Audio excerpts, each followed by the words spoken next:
এই নিয়ে যাওয়ার অঙ্গীকারবদ্ধ হলে তাহলে আমরা বাড়িতে কিছু নিয়ে যেতে পারবো, নিজের জীবন পরিবর্তন করতে পারবো। তা নইলে নয় ভাই। এই দুনিয়া তুচ্ছ দুনিয়া। দেখতে দেখতে সেই রমজান গেল আর এই রমজান এলো, মনে হচ্ছে জানো কত তাড়াতাড়ি, না জানি কটা মাস মনে হয় কেটে নিয়েছে, মনে হচ্ছে না ভাই? কিন্তু সত্যি কি আল্লাহ কেটে নিয়েছে? না, এই গেল রমজান, আবার রমজান চলে এলো। এরকম ভাবে দুনিয়া চলে যাবে, আমাকে একদিন এখান থেকে চলে যেতে হবে। আগের নবীর উম্মতিরা বয়স পেতেন কেউ 900 বছর, কেউ 1000 বছর, 1500 বছর, 700 বছর, 800 বছর। এখন কি মানুষ অত বাঁচে ভাই? কত বলুন তো? 50, 60, খুব জোর 70, পার হচ্ছে না, তার আগে বাড়ি চলে যেতে। এই সামান্য বয়স, মাত্র 60 বছর 70 বছর বয়স, এই দুনিয়া। আচ্ছা আমার বন্ধুরা যারা আছেন একটু বলবেন, এই 60-70 বছর কষ্ট পাওয়া ভালো না অনন্তকাল কষ্ট পাওয়া ভালো? একটু উত্তরটা দেন। 60-70 বছর কষ্ট পাওয়া ভালো, অনন্তকাল যেন আমাদের দ্বারা আরামদায়ক হয়ে যায়। কিন্তু আমরা এই 60-70 বছর আরাম খুঁজতে গিয়ে অনন্তকাল আমাদের জীবন থেকে চলে যাচ্ছে। এই যে আমার যুবক ভাইরা বসেছেন জলসায়, যুবকদের আগমন এটা একটা বিরাট পাওনা। অত সহজেই যুবকরা বসে না, কিন্তু আলহামদুলিল্লাহ আপনাদের এখানে এসে দেখছি যুবকরাই আগে বসে গেছে। আলহামদুলিল্লাহ, যুবকদের ইসলামে বিরাট অবদান, ইসলামের সবথেকে বেশি অবদান যুবকদের। হযরত আলী রাদিয়াল্লাহু তাআলা ইসলাম কবুল করেছেন মাত্র 8.5 বছর বয়সে ইসলাম কবুল করেছেন। জোরে বলুন না সুবহানাল্লাহ। চিন্তা করে যুবকদের এত অবদান। হযরত বেলাল রাদিয়াল্লাহু তাআলা, হযরত ওমর ফারুক রাদিয়াল্লাহু, সব যুবক ছিলেন, সব যুবক ছিলেন ভাইরা, যুবক বয়সে। এইজন্য আল্লাহর নবী সাল্লাল্লাহু আলাইহি সাল্লাম বলেছেন যুবকদের আমল বিরহৎ আমল, যুবকদের আমল বিরহৎ আমল। আলহামদুলিল্লাহ, বিশ্বনবী সাল্লাল্লাহু আলাইহি সাল্লাম তারা এসেছেন, আল্লাহ রাব্বুল আলামিন যুগে যুগে নবী প্রেরণ করেছেন, নবীদেরকে দাওয়াত দিতে বলেছেন। ইয়া আইয়ুহান নাস, হে মানব সকলেরা, কুলু লা ইলাহা ইল্লাল্লাহ তুফলিহুন, তোমরা বলো আল্লাহ ছাড়া কোনো মাবুদ নাই। আদম নবী বলেছেন তার সন্তানদেরকে বলো লা ইলাহা ইল্লাল্লাহ আদম শফিউল্লাহ। ইব্রাহিম নবী বলেছেন লা ইলাহা ইল্লাল্লাহ ইব্রাহিম খলিলুল্লাহ। মুসা নবী বলেছেন লা ইলাহা ইল্লাল্লাহ মুসা কালিমুল্লাহ। আর আমার আপনার নবী বলেছেন লা ইলাহা ইল্লাল্লাহ মুহাম্মাদুর রাসূলুল্লাহ সাল্লাল্লাহু আলাইহি সাল্লাম। জোরে বলুন সুবহানাল্লাহ। সকল নবী তাওহীদের দাওয়াত দিয়েছেন, একত্ববাদের কথা বলেছেন, এক আল্লাহকে মেনে নাও।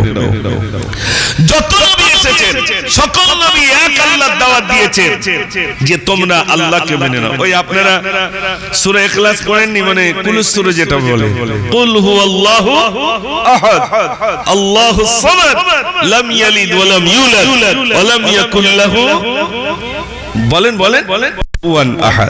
মাশাআল্লাহ, এই তো এই সূরাটা সবাই জানে, কিন্তু মানে কি সবাই জানে? এটাকে কেন্দ্র করে একটা গজল লিখেছিলাম। নাই মোর সুখ দুঃখ নাই রে পিয়াস বুক, দুনিয়া দেখুক আজ কেমনে, আমি বলে দিয়েছি কোরআনে। নাই মোর দিন রাত, নাই মোর পাখা, নাই মোর মা বাপ রে, তাই আমি আল্লাহু আহাদ রে, মোর বন্ধু মুহাম্মদ রে। জোরে বলুন সুবহানাল্লাহ। আমি আল্লাহ, আমার একটা বন্ধু আছেন মুহাম্মদ সাল্লাল্লাহু আলাইহি সাল্লাম। তারপরে বলছেন তোমরা বলতে পারো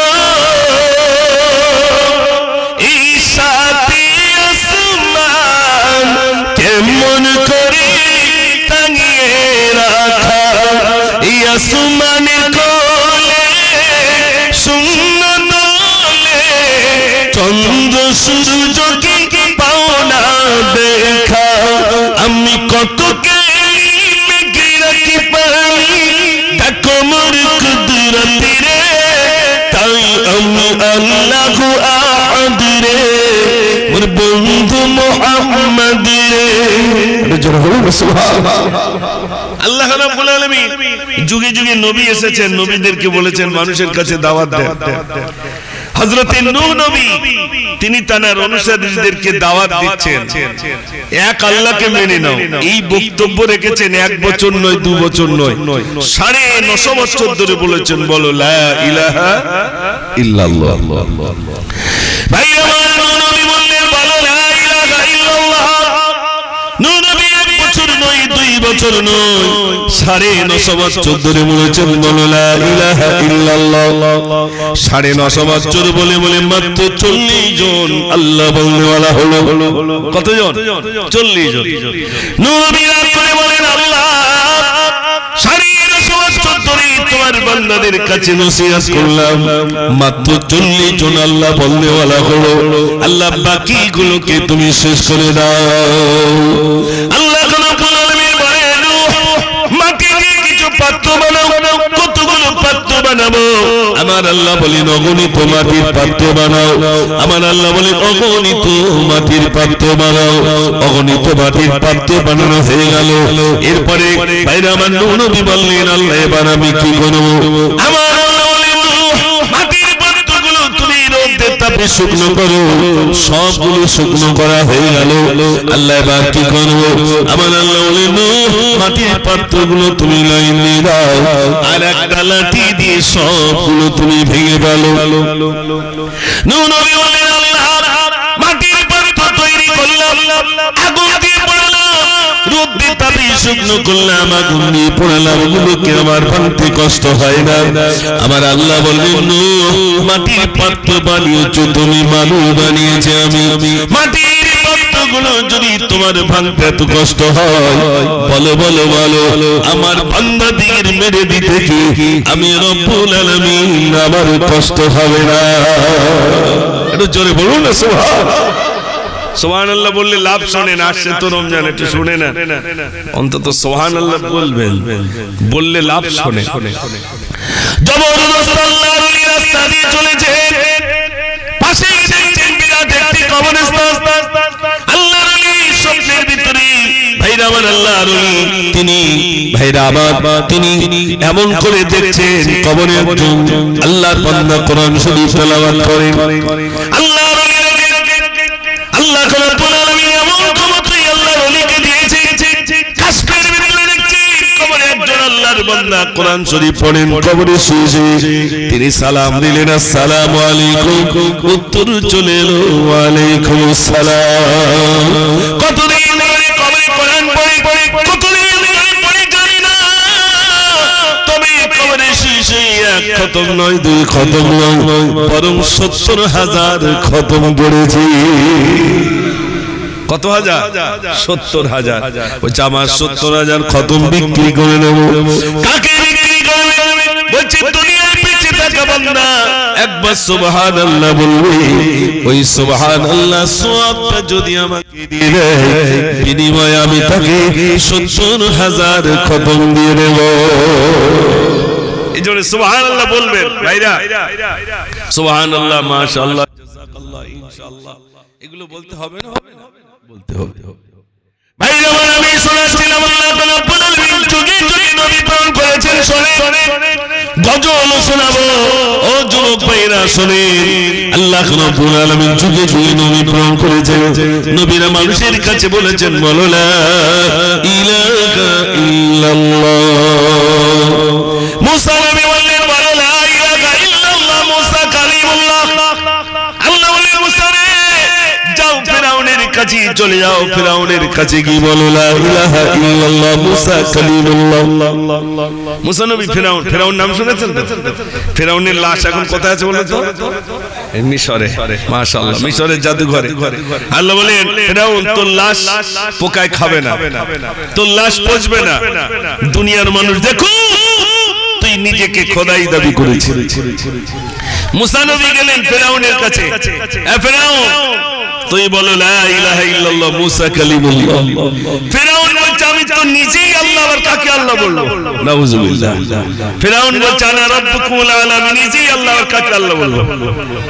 অনুসারীরা বলল ফিরাউন তুমি যদি আল্লাহ হতে পারি দাও, নয় 3 দিনের ভিতরে আমি পানি দিয়ে দেব। আমার দিকে তাকান ভাই, অল্প মানুষ, বিরাট মিলাদ হলে গেলি যে একদম প্যান্ডেল ফুল লোক দরকার এরকমটা না, অল্প মানুষ হলে আলহামদুলিল্লাহ, কিন্তু সোনার মন মানসিকতা যদি ভালো থাকে, তাই তো নাকি? হ্যাঁ ব্যাস মাশাআল্লাহ। এখন জলসা বেড়ে গেছে, বেড়ে যায়নি ভাই? প্রচুর জলসা বেড়েছে। আর যে কজন এখন তো সন্ধ্যার পরে আলহামদুলিল্লাহ আরো আসবেন, আপনার ধৈর্য ধরতে হবে, আস্তে আস্তে আস্তে আস্তে মানুষ আসবেন ইনশাআল্লাহ, তাই তো নাকি? ইনশাআল্লাহ আসবেন। তো আমি সকল ভাইদের কাছে বললাম আপনি বসুন, একবার জোরে তাকবীর দেন তো দেখি, নারে তাকবীর। এই তো মাশাআল্লাহ আপনাদের আওয়াজ আছে। এই তার একটু পরে মনে এশার আজান হচ্ছে, অনেক দিকে হচ্ছে না ভাই? মুয়াজ্জিন বলছেন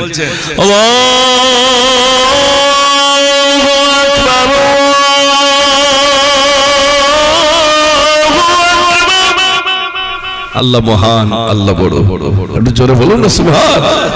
আচ্ছা আপনারা বলেন, এখানে এশার আজান শেষ হয়ে গেছে বলে অন্য জায়গায় কি এখন সন্দেহ হয়েছে বলে মনে হয়? আল্লাহ পৃথিবীটা তাহলে কিরকম তৈরি করেছে দেখেন, এখানে সন্ধ্যা হয়েছে আর এক জায়গায় সকাল হয়েছে, ঠিক কিনা ভাই? এখানে সন্ধ্যা হয়েছে আর এক জায়গায় দুপুর হয়েছে। তার মানে কিভাবে আল্লাহ সাজিয়েছেন পৃথিবীটা, যে মনে করুন আপনাদের এখানে আমাদের এখানে মাগরিবের আজান হয়েছে, পৃথিবীর আরেক প্রান্তে এখানে মাগরিবের আজান শেষ, পৃথিবীর আরেক প্রান্তে এশার আজান শুরু, পৃথিবীর এক প্রান্তে এশার আজান শেষ, তো পৃথিবীর আরেক প্রান্তে ফজরের আজান শুরু, পৃথিবীর এক প্রান্তে ফজরের আজান শেষ, তো পৃথিবীর আরেক প্রান্তে যোহরের আজান শুরু, পৃথিবীর এক প্রান্তে যোহরের আজান শেষ, পৃথিবীর আরেক প্রান্তে আসরের আজান শুরু, পৃথিবীর আরেক প্রান্তে আসরের আজান শেষ, পৃথিবীর আরেক প্রান্তে মাগরিবের আজান শুরু। একটু জোরে বলুন সুবহানাল্লাহ। একটা সেকেন্ডের জন্য আল্লাহু আকবার শব্দ বন্ধ হয়নি, কিয়ামত পর্যন্ত হবে না। একটু জোরে বলুন সুবহানাল্লাহ। আপনারা দেখেন আপনাদের এই এদিকে যত গাছ গাছালি তরুলতা আছে, সবাই আল্লাহ বলে না, বলে না? একটু জোরে বলে, সবাই আল্লাহ বলে ডাকে, সবাই আল্লাহ বলে ডাকে। আমি একটা গজলের ভিতর লিখেছিলাম, এই ভোলা মন শুনবে কখন স্রষ্টার হুকুম, সব সকল সৃষ্টি তাসবিহ জপে, সৃষ্টি জাগর সব। এই ভোলা মন শুনবে কখন স্রষ্টার হুকুম, সব সকল সৃষ্টি তাসবিহ জপে, সৃষ্টি জাগর সব। তুমি কি ভেবেছো কার ইশারায় এসেছো দুনিয়াতে, নাপাক পানিতে করেছি তোমায় তাগারি হুকুমাতে। একটু জোরে বলুন সুবহানাল্লাহ। নাপাক পানি দিয়ে আমাদের তৈরি করেছেন আল্লাহ, তাই তো নাকি? তা আমি লিখেছিলাম, এই বললাম শুনবে কখন স্রষ্টার হুকুম, সব সকল সৃষ্টি তাসবিহ জপে, সৃষ্টি জাগর সব। তুমি কি ভেবেছো কার ইশারায় এসেছো দুনিয়াতে, নাপাক পানিতে করেছি তোমায় তাগারি হুকুমাতে। মানবে হুকুম, মানবে তরিকা, মানবে হুকুম, মানবে তরিকা, শান্তি পাবি জগতে। বল আল্লাহ, বল আল্লাহ, বল আল্লাহ, আল্লাহ। জোরে বলুন না সুবহানাল্লাহ। আল্লাহকে ডাক লাগবে, বেশি বেশি আল্লাহকে ডাকুন। তো ফেরাউনের কাছে গেছে মুসা নবী, মনে আছে তো? মুসা নবীকে বলছে, ফেরাউন তুই বলো লা ইলাহা ইল্লাল্লাহ। ফেরাউন বলছে, আনা রাব্বুকুমুল আলামিন, ইজি আল্লাহর কাছে আল্লাহ বলবো। অনুসারীরা বলছে, ফেরাউন তুমি যদি আল্লাহ হও একটু পানি দাও তো, তাহলে বুঝবো তুমি আল্লাহ।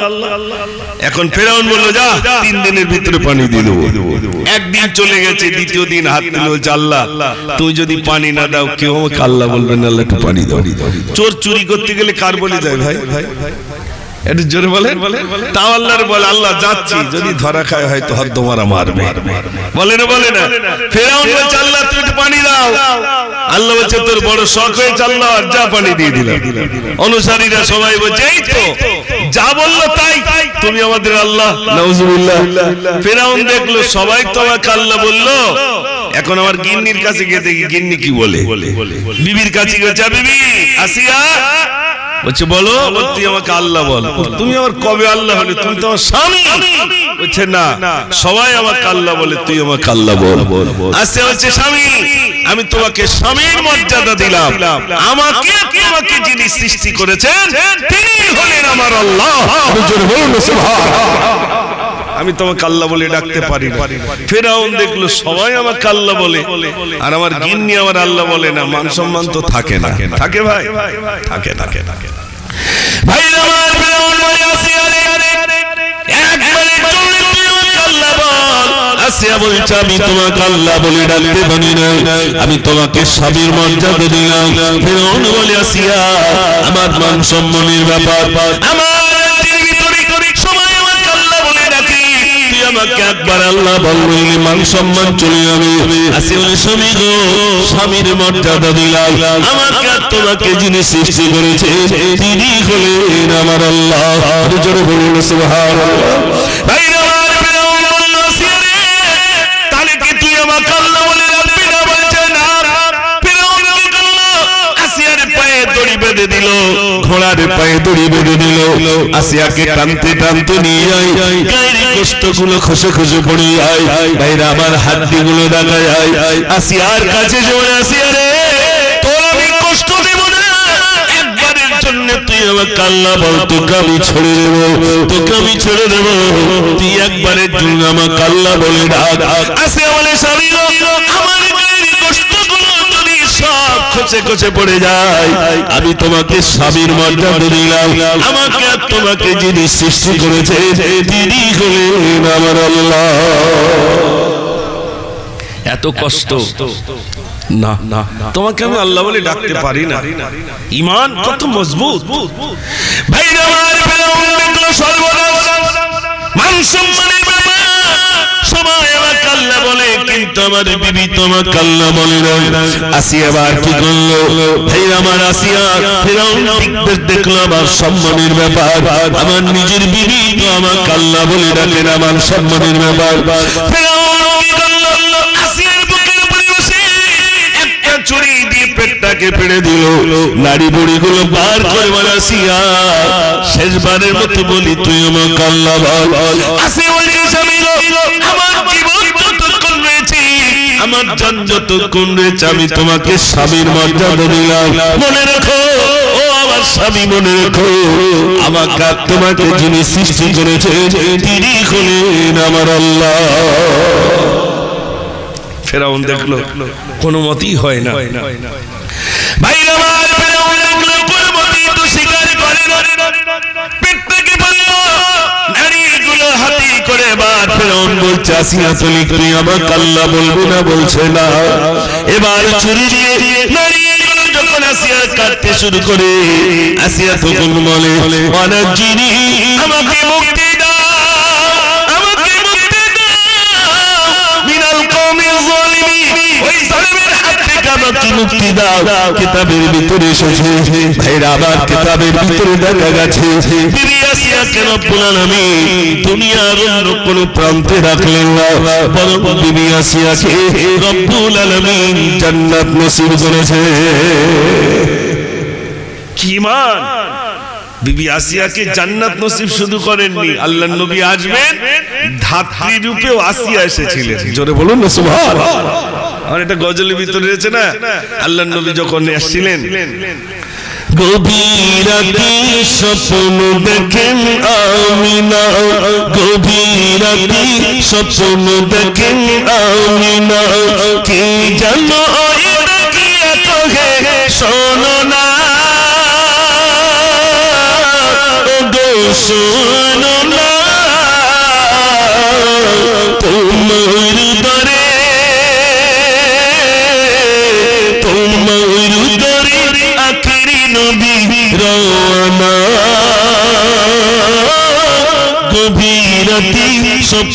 দেখেন আমিনা, জোর বলুন সুবহানাল্লাহ। আমিনা স্বপ্ন দেখেছে, কার সঙ্গে বলবেন? শ্বশুরের কাছে গিয়ে বললেন। শ্বশুরের নাম কি জানেন? Abdul Muttalib. হ্যাঁ, মনে রয়েছে, হঠাৎ করে মনে আসি না আপনাদের। আল্লাহ রাসূল সাল্লাল্লাহু আলাইহি ওয়াসাল্লাম আপনার দাদুর কাছে অর্থাৎ মা গিয়ে বলছেন শ্বশুরের কাছে, স্বপ্ন দেখে বলল এবার আব্দুল মুত্তালিব সাথে, স্বপ্ন শুনে বলল মাগো বলবি না কারোর সাথে, রবিউল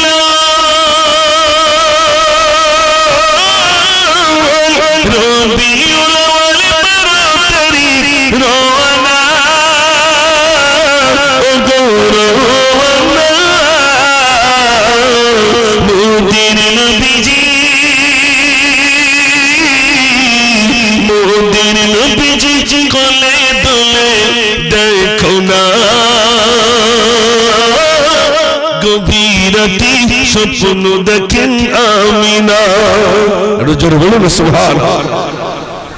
কই বক্স বাজে না কেন?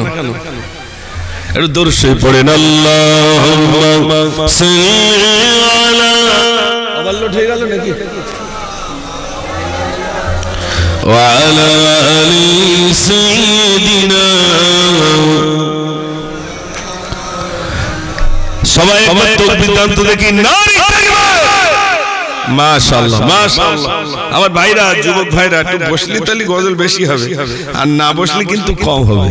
আপনারা বসলে ইনশাআল্লাহ, আমি জানি বিশেষ করে এই সাইডের দিকে না, আমি ফাঁকি দেই আর গজল বলিনি, তাহলে অন্তত শেষ বয়সে দুটো বলিলি আর কি হবে, কবে চলে যাওয়ার তা ঠিক নেই।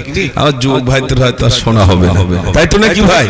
ইনশাআল্লাহ আমার যুবক ভাইদেরকে আমি কিছু শোনাবো, তবে মাশাআল্লাহ। ঠিক আছে, আবার সকল ভাইদের কাছে অনুরোধ, আপনারা সবাই বসো, সবাই বসে যান, আর তাকবীর ধ্বনি জোরে জোরে দেখেন, নারে তাকবীর। মাশাআল্লাহ মাশাআল্লাহ। কই বন্ধুরা আছে? এই গ্রামের নাম কি? কিফায়েত কাটি। মাশাআল্লাহ। আজিজি জান খুশির জোয়ার নেমে এসেছে, কিফায়েত কাটি জুলবিনে খুশি এসেছে, আজিজি জান খুশির জোয়ার নেমে এসেছে, আজিজি জান খুশির জোয়ার নেমে এসেছে, পাপেরাশি ওই ক্ষমা করো ও গো দয়াময়, ও গো দয়াময়, তোমার রাজা কঠিন আযাব, তাই মনে ভয় হয়, তাই মনে ভয় হয়, রহম কইরো দয়া কইরো মদির নসিবে,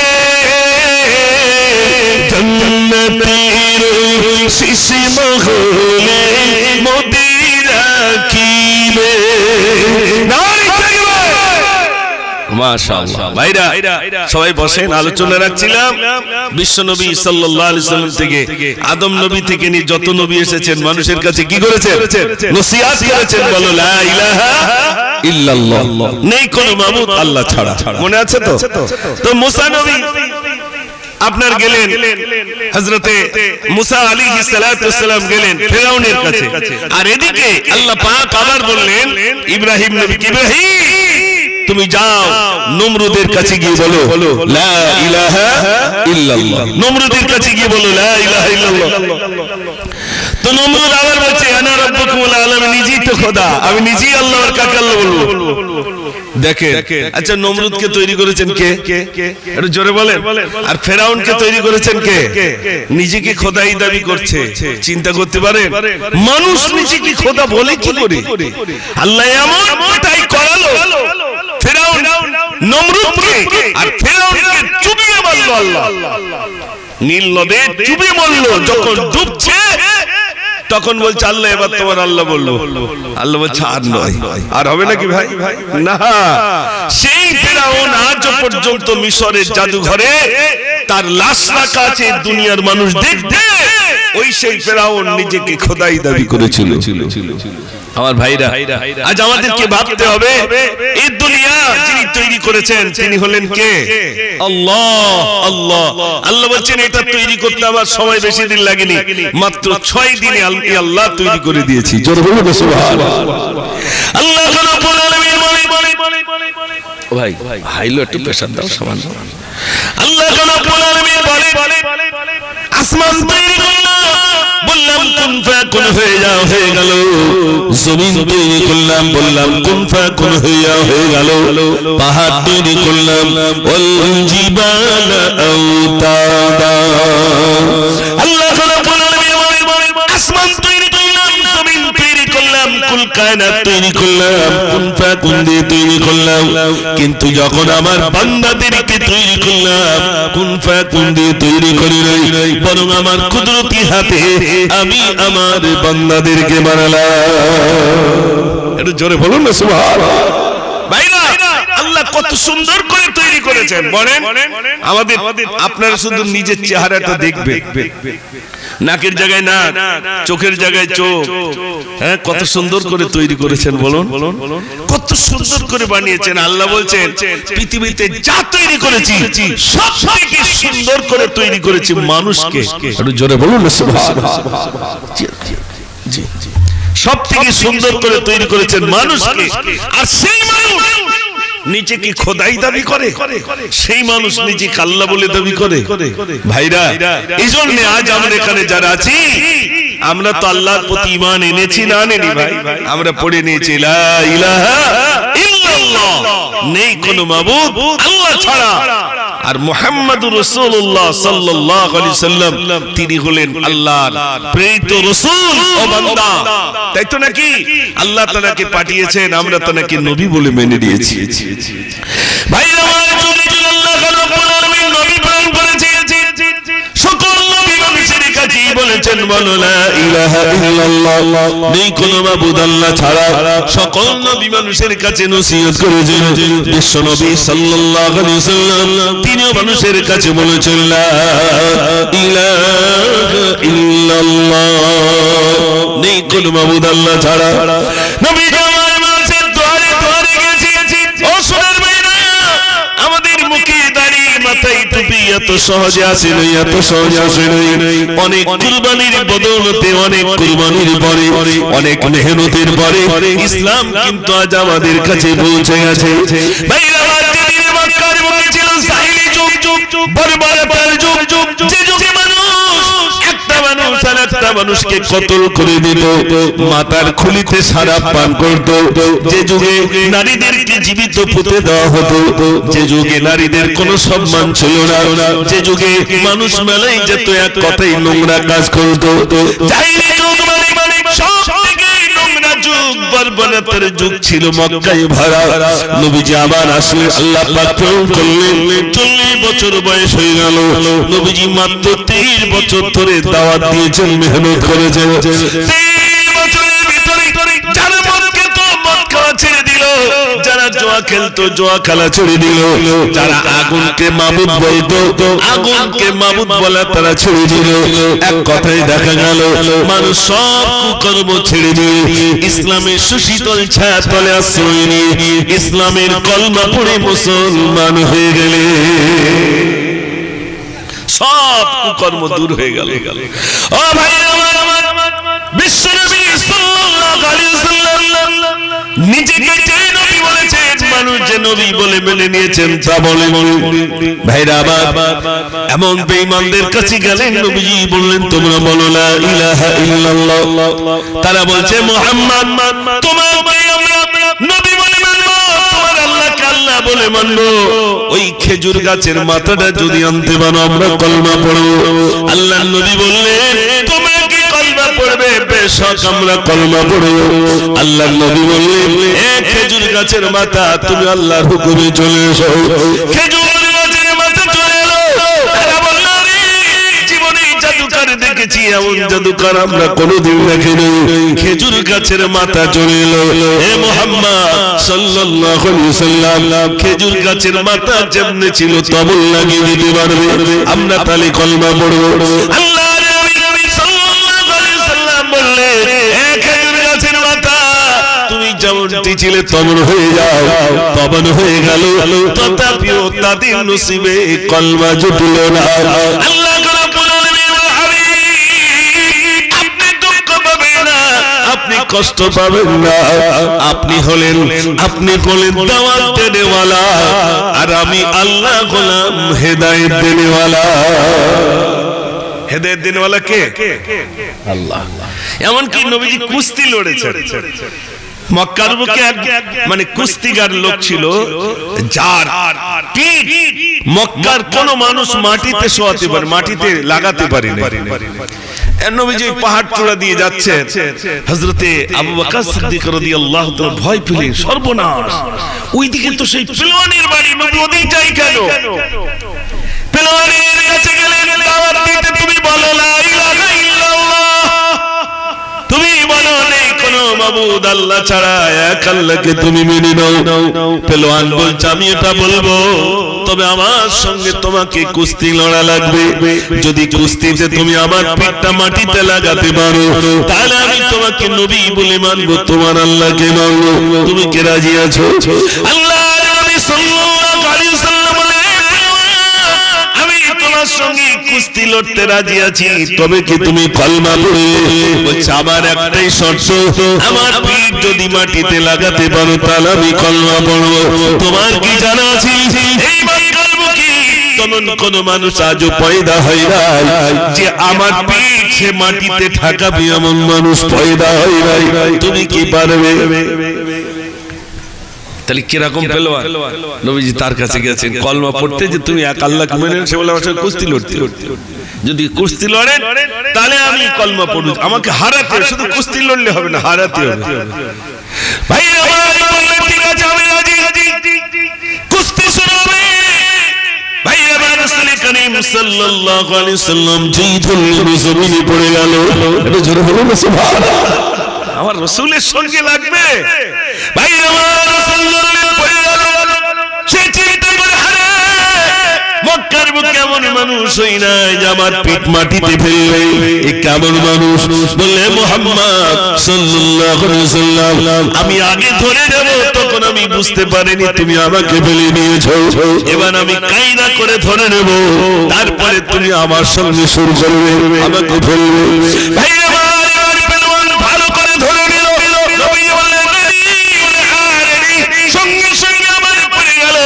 সে অবাক হয়ে গেল, আরে আমি তো এমন কাউকে দেখিনি, মনে হয় জাদু করো, তার নসিবে কলমা জুটলো না।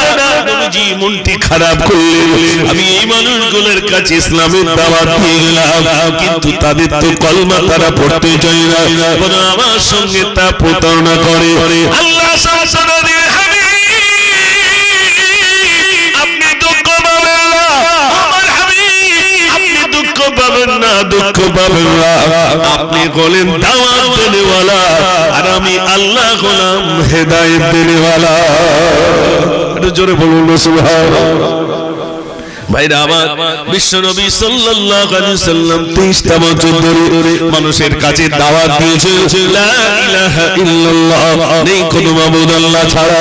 ও সোনার ভাইরা আমার, চলতে দিয়েছে, গোপনে গোপনে মানুষের কাছে গেছেন না তো আবু জেহেলের লস্কর নিল, আবু জেহেলের সৈন্য রইল, তারা না জানি আমার উপরে আক্রমণ করে কিনা। নবীজি গোপনে গোপনে ইসলামের দাওয়াত দিয়েছেন। আস্তে আস্তে 2-4টে মানুষ তার ইসলাম কবুল করতে শুরু করেছেন। এমন সময় মক্কা শরীফের কাফেরদের, আমাদের দিকে যেমন গ্রামে ক্লাব থাকে, থাকে না ভাই? গ্রামে ক্লাব থাকে, ওখানে যেখানে যুবকদের আড্ডা, যুবকরা যা বলবে তাই, ক্লাবের যিনি সেক্রেটারি যা বলবে গায়ের মানুষের তাই শুনতে হয় না, হয় না। মক্কার বুকে একটি জায়গা ছিল, যে জায়গাটার নাম দারুন নাদওয়া। কাফেরদের ওই দারুন নাদওয়া যেখানে মিটিং হতো, বিচার আচার হতো, তার লিডার ছিল যার নাম আবু জেহেল। কি নাম? আবু জেহেল লিডার ছিল। সে দারুন নাদওয়ায় মিটিং করলো। এই মুহাম্মদ সাল্লাল্লাহু আলাইহি ওয়াসাল্লাম তার নিজে ধর্ম সে মানুষের কাছে প্রচার করে বেড়ায়। আমাদের যাদেরকে আমরা মাবুদ বলি, যাদেরকে আমরা স্রষ্টা বলি তাদেরকেও মানতে চাই না। এক কাজ করো তো, গোপনে গোপনে মানুষের কাছে ইসলামের দাওয়াত দিচ্ছে, মানুষ যদি ও দলে চলে যায় তাহলে আমাদের নেতৃত্ব শেষ হয়ে যাবে। কি করে যাই বলো? ভাইরা আমার, তারা মিটিং করলো, মুহাম্মাদের কল্লা কাটতে হবে। কে কাটবে বলো? সেই সময় হযরত ওমর ফারুক রাদিয়াল্লাহু তাআলা ইসলাম কবুল করেননি। খাপ থেকে নাঙ্গা তলোয়ার বার করে বলে, আমি মুহাম্মাদের কল্লা কাটব, 100 উট নেব। কটা উট ভাই? 100 উট। আমি ওখানে একটা গজল লিখেছিলাম। খাপ থেকে নাঙ্গা তলোয়ার যখন বার করে হযরত ওমর, তখন ইসলাম কবুল করেনি। তিনি বলছে, সঙ্গে সঙ্গে ওমর বলে আমি চালাবো, মুহাম্মদকে আমি গিয়ে কতল করিব। প্রতিমধ্যে নয় ভাইয়ের সাথে দেখা হয়, ঘরের কথা শুনি ওমর আগুন হয়। রাস্তা দিয়ে যাচ্ছেন, হযরতে নঈমের সঙ্গে দেখা। হযরত ওমর তখন ইসলাম কবুল করেননি, হযরতে নঈম ইসলাম কবুল করেছেন। তো তিনি বলছেন, ওমর কোথায় যাও? এই তলোয়ার নিয়ে। বলছে, মুহাম্মাদের কল্লা কাটতে যাই। বলে, মুহাম্মাদের কল্লা কাটতে যাও? এই ছাগল চানা ধরতে পারবে? তাহলে বুঝবো তুমি মুহাম্মদ সাল্লাল্লাহু আলাইহি ওয়াসাল্লামের কল্লা কাটতে পারবে। ওইও ধরতে পারবে না, ছাগলের বাচ্চা। ছাগলের বাচ্চা ধরতে গেছে, ধরতে পারলো। কি হলো?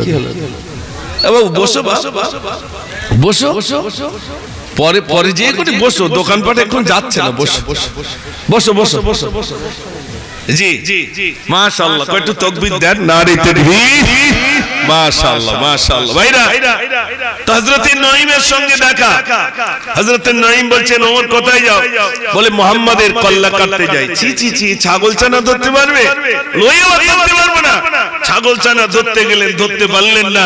তলোয়ার নিয়ে চাই না। তুমি বুঝি ইসলাম কবুল করেছ? আমাকে শাসন করছো? তুমি বাড়িতে গিয়ে দেখো, তোমার বোন ফাতেমা আর তোমার দুলাভাই সাঈদ দুজনেই ইসলামের কলমা পড়ে মুসলমান হয়ে গেছে।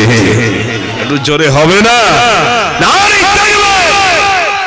বাড়িতে গিয়ে দেখছে বোন কলমা পড়েছে। বলছে, আমার বোন কলমা পড়ে? বলছে, হ্যাঁ, তোমার বোন আর তোমার বোনাই, বোনের নাম সাঈদ আর তোমার বোন ফাতেমা দুজনেই কলমা পড়েছে।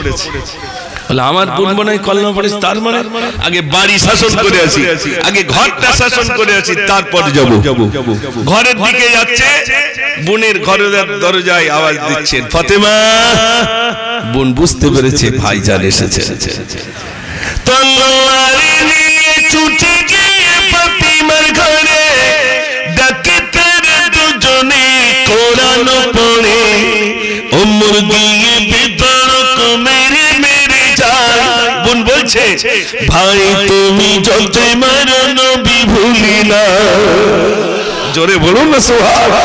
ভাই মেরে মেরে শেষ করে দিল। ইসলামের কলমা ভুলছি না, ভুলবো না। ভাই বলছে, সর্বনাশ। ওমর যে রাস্তায় যেতেন সেই রাস্তায় শয়তান যেত না। তাহলে কিরকম রাগী! ওমর বোনকে পেটাই করছে, পেটাই করতে করতে তলোয়ারের উল্টো পিঠ দিয়ে পেটাই করছে। এখন বলছে, বোন তুমি কি পড়ছিলে? বলছে, ভাই আমি কোরআন পাক পড়ছিলাম। জোরে বলুন না সুবহানাল্লাহ। তখন গোটা কোরআন একসাথে আসেনি, পাথরে লেখা আয়াতে কারিমা। একটা পাথরে একটা আয়াত লেখা, একটা আয়াত দেখালেন, এই সেই পাথর। যেই দেখালেন ওমর পাগল হয়ে গেলেন, আমার নবী কোথায়, আমি সেখানে যাব। জোরে বলুন না সুবহানাল্লাহ। ভাই আমার হযরত হামজা রাদিয়াল্লাহু তাআলা পাহারা দিচ্ছেন, আমার নবীর গার্ড হিসাবে রয়েছেন হযরত হামজা রাদিয়াল্লাহু তাআলা। ওমর তলোয়ার নিয়ে যায়, ওমর তলোয়ার নিয়ে যায়। পাহাড় থেকে দেখছেন ওই ওমর আসে, ওমর আসে। আল্লাহর নবী সাল্লাল্লাহু আলাইহি ওয়াসাল্লামকে বলেন, ইয়া রাসূলুল্লাহ, ওই ওমর আসে, ওই ওমর আসে তলোয়ার নিয়ে। আপনার সঙ্গে যদি সৎ ব্যবহার করে আমি হামজা ছেড়ে দেব, আর অসৎ ব্যবহার করলে আমি হামজা ওমরের কল্লা কেটে দেব। আল্লাহর নবী সাল্লাল্লাহু আলাইহি ওয়াসাল্লাম, হামজা রে, ওরে আমার সাবরে, যে ওমর আমার কল্লা কাটার জন্য আসো, আমার কল্লা কাটবে না, কাটবে না, বরং তার কল্লাটা আমার কদমে ছুঁয়ে দেবে। ও কি মারবে? আসতে দাও, ও ওর মাথা আমার পায়ে দিয়ে দেবে। ওমর যাচ্ছেন পাহাড়ে। পাহাড় মানে কি, আপনারা এই আমাদের দিকের পাহাড় দেখে তো অবাক হচ্ছে। মক্কা শরীফে মানে আরবে 4 ভাগের 3 ভাগ শুধু পাহাড় আর 1 ভাগ সমতল। যেদিকে তাকাবেন শুধু পাহাড় আর পাহাড়, পাহাড় আর পাহাড়, মানুষজন নেই। আমরা যখন আপনার মদিনা থেকে আর রিয়াদ, মদিনা থেকে রিয়াদ আসছি, রিয়াদ একটা এয়ারপোর্ট যেটা হচ্ছে মক্কা শরীফের রাজধানী, আরবের রাজধানী রিয়াদ। আমাদের রাজধানী কোথায় ভাই? জোরে বলে দিল্লি। তো আরবের রাজধানী হচ্ছে রিয়াদ। তো মদিনা থেকে প্রায় 16 ঘন্টা গাড়িতে, 16 ঘন্টা গাড়িতে। তা আমার মনে হলো 16 ঘন্টা তো অসুবিধা কি, দেখতে দেখতে যাবো, যেটা অন্যান্য সময় তকদিরে জোটে না। বাসে যাবো, সে বাস তো এয়ার কন্ডিশন, কোনো অসুবিধা নেই, কোনো কষ্টই নেই। 16 ঘন্টা গাড়ি চলছে, কোনো বাম্পার টাম্পারও সব নেই, শুধু গাড়ি চলছে, শত শত স্পিডে চলছে। তো আমি দেখছি শুধু পাহাড় পাহাড়, মানুষজন নেই, মরুভূমি মরুভূমি মরুভূমি, কিচ্ছু নেই। আল্লাহ, আমি বলছি গাড়ি খারাপ হয়ে গেলে দেখবে কি, শুধু মরুভূমি, কোনো দোকানপাট নেই, কিচ্ছু নেই, এত মরুভূমি আজও পড়ে রয়েছে, শুধু মরুভূমি, পাহাড় আর পাহাড়। আল্লাহু আকবার। ও সাহাবীরা বলার উদ্দেশ্যে আল্লাহর নবী সাল্লাল্লাহু আলাইহি ওয়াসাল্লাম এই পাহাড় চড়ে হযরত হামজা রাদিয়াল্লাহু তাআলা পাহারা দিচ্ছেন। রাসূলুল্লাহ ওই ওমর আসে, ওমর যদি আপনার সঙ্গে সদ্ব্যবহার করে আমি হামজা ছেড়ে দেব, আর অসদ্ব্যবহার করলে আমি হামজা ওমরের কল্লাটা কেটে দেব। আল্লাহর নবী বললেন, এ আমার সাহাবারে, ওমর কাছতে দাও, ওমর কাছতে দাও। ওমর আমার কল্লা কাটবে বলে আসে, ওমর আমার কল্লা কাটবে না, বরং তার কল্লাটা আমার কদমে ছুঁয়ে দেবে। ওমর যাচ্ছেন, হযরত ওমর গিয়ে বলছেন আল্লাহর নবীর কাছে, গিয়ে বলছেন, ইয়া রাসূলুল্লাহ, বিয়াদবি মাফ করুন, আমি আমার ওই দারুণ নবী মিলে গেছিল, আপনার কল্লা কাটার জন্য 100 উট দেবে বলে আমি আপনার কল্লা কাটার জন্য আসছিলাম। তারা আমাকে বোঝালো আমাদের বাপ দাদাদের ধর্মটা ত্যাগ করার জন্য অনেক রকম প্রলোভন আমাকে দেখিয়েছে। আমাকে বলছে, দেখো মুহাম্মদ আমাদের ধর্মকে সর্বনাশ করছে, এই জন্য আপনার কল্লাটা আমি কাটতে এসেছিলাম। ইয়া রাসূলুল্লাহ, বিয়াদবি মাফ করুন, আমাকে কলমা পড়িয়ে দিন। ও সাহাবীরা, বিশ্বনবী সাল্লাল্লাহু আলাইহি ওয়াসাল্লাম আনন্দে আত্মহারা আল্লাহর কাছে দোয়া করেছিলেন। আল্লাহর নবী সাল্লাল্লাহু আলাইহি ওয়াসাল্লাম দোয়া করেছিলেন, আল্লাহ ওই ওমরকে নইলে আবু জেহেলকে দুজনের একজন আল্লাহ তুমি ইসলাম কবুল করাও, তাহলে আমার জন্য অনেক সুবিধা হবে, যে তুই দুজন হলো বড় নেতা। হযরত ওমর ইসলাম কবুল করেছে, আল্লাহর নবী আনন্দে ওমর ইসলাম কবুল করলেন। ওমর বললেন, ইয়া রাসূলুল্লাহ, আমি চুপচাপ থাকা বন্ধ, আমি নারায়ে তাকবীর দিতে দিতে যাব। ওই আবু জেহেল দেখো, আবু লাহাব দেখবে, উতবা দেখবে, সাইবা দেখবে, আমি ওমর আপনার কল্লা কাটা বাদ দিয়ে ইসলামের কলমা পড়ে আমি মুসলমান হয়ে গেলাম। একটু জোরে বলুন না সুবহানাল্লাহ, একটু বলবেন, আমি ইসলাম কবুল করে নিলাম। দরুদ শরীফ বলেন, আল্লাহুম্মা সাল্লি আলা। ও ভাই, একটু প্রেসার দেওয়া যাবে না, বড় আস্তে হয়ে গেল না, একটু দাও ভাই, একটু হাই লোগুন, একটু প্রেসার একটু, এমনি সাউন্ড ভালো হচ্ছে আলহামদুলিল্লাহ। প্রাণ ভরে পড়ুন, আল্লাহুম্মা সাল্লি আলা, সবাই পড়ে, মাওলানা মুহাম্মদ ওয়া আলা আলি সাইয়্যিদিনা। কারে একবার তাকবীর দেন, নারে তাকবীর। আচ্ছা মনে হচ্ছে যেন ওই পিছনে একটা পাড়া সামনে একটা পাড়া। ও ভাইরা কি আলাদা পাড়ার লোক? হ্যাঁ ও বন্ধুরা একটু সামনে আসেন, মাশাআল্লাহ আসেন আসেন আসেন। আপনি আসলেই তো গজল শোনাবো। জানেন এই ওয়াকফ সম্পদ নিয়ে একটা গজল শোনাই নতুন নাকি? শুনবেন তো ইনশাআল্লাহ? হ্যাঁ ওয়াকফ সম্পদ নিয়ে একটা শোনাবো ইনশাআল্লাহ। আমার ভাইরা বিশেষ করে আপনারা অনেকেই শুনতে চেয়েছেন যে একটু ওয়াকফ সম্পদ নিয়ে শুনবো, তবে সেটা শরীর গরম করা গজল ইনশাআল্লাহ। যদি আপনারা আওয়াজ দেন তাহলে আমি পুরোটাই শোনাবো, আর আওয়াজ যদি কমে যায় তাহলে কিন্তু পুরোটা শোনাবো না। দেখি আওয়াজ একবার, যদি শুনতে চান আওয়াজ হবে জোরে নারে তাকবীর, আর একটু জোরে হবে না নারে তাকবীর। আর কত যে জুলুমবাজি করবে তোরা বল, মুসলমানের চোখে আজি ঝরছে কেন জল। আর কত যে জুলুমবাজি করবে তোরা বল, মুসলমানের চোখে আজি ঝরছে কেন জল। এই দেশে কি মুসলমানের রক্ত দেওয়া নেই, দেশের উপর আসে আঘাত ভক্তি পেতে দেই। আর কতদিন দেখবো এসব আইনার চলাচল, ভাগ্য করলে আওয়াজ তোলে আগে তোরা চল। রুখতে চাই রুখতে চাই রুখতে চাই, কালা কানুন আইন মোরা রুখতে চাই। রুখতে চাই রুখতে চাই রুখতে চাই, কালা কানুন আইন মোরা রুখতে চাই। তারপরে কি লিখলাম শোনেন, আমি যে গজলটা আপনাদেরকে মন দিয়ে শোনেন। আজ বাংলা নয় গুজরাট নয় অস্থির গোটা দেশ, পার্লামেন্টে বসে তোমরা নাটক করছো বেশ। মাদ্রাসার মসজিদ গুলো করতে চাইছো শেষ, ওয়াকফ সম্পদ লুটবার বন্দি করছো বেশ। ইংরেজদের বর্বরতা ঘর মানিয়েছে আজ, মুসলিম তুমি ঘুমিয়ে কেন করছে ওঠো আজ। ওই চাওলা হয়ে পেশালের মধ্যে তো গই, সাম্প্রদায়িক দাঙ্গাবাজি রাজ করতে চাই। রুখতে চাই রুখতে চাই রুখতে চাই, কালা কানুন আইন মোরা রুখতে চাই।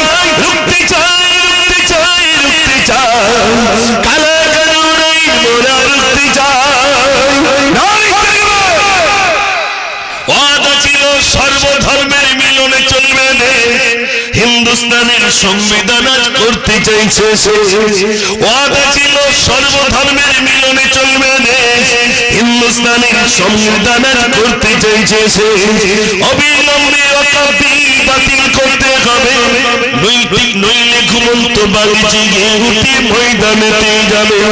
ওই বাপদাদের সম্পদগুলো আমরা রাখতে চাই, প্রয়োজনে জীবন দিয়ে বাঁচাবো সবাই। রুখতে চাই রুখতে চাই রুখতে চাই, কালা কানুন আইন মোরা রুখতে চাই। মাশাআল্লাহ, এটা হলো ওয়াকফ সম্পদের নিয়ে একটা কবিতা আপনাদের কাছে নতুন শোনালাম। কষ্ট পেলেন নাকি ভাই?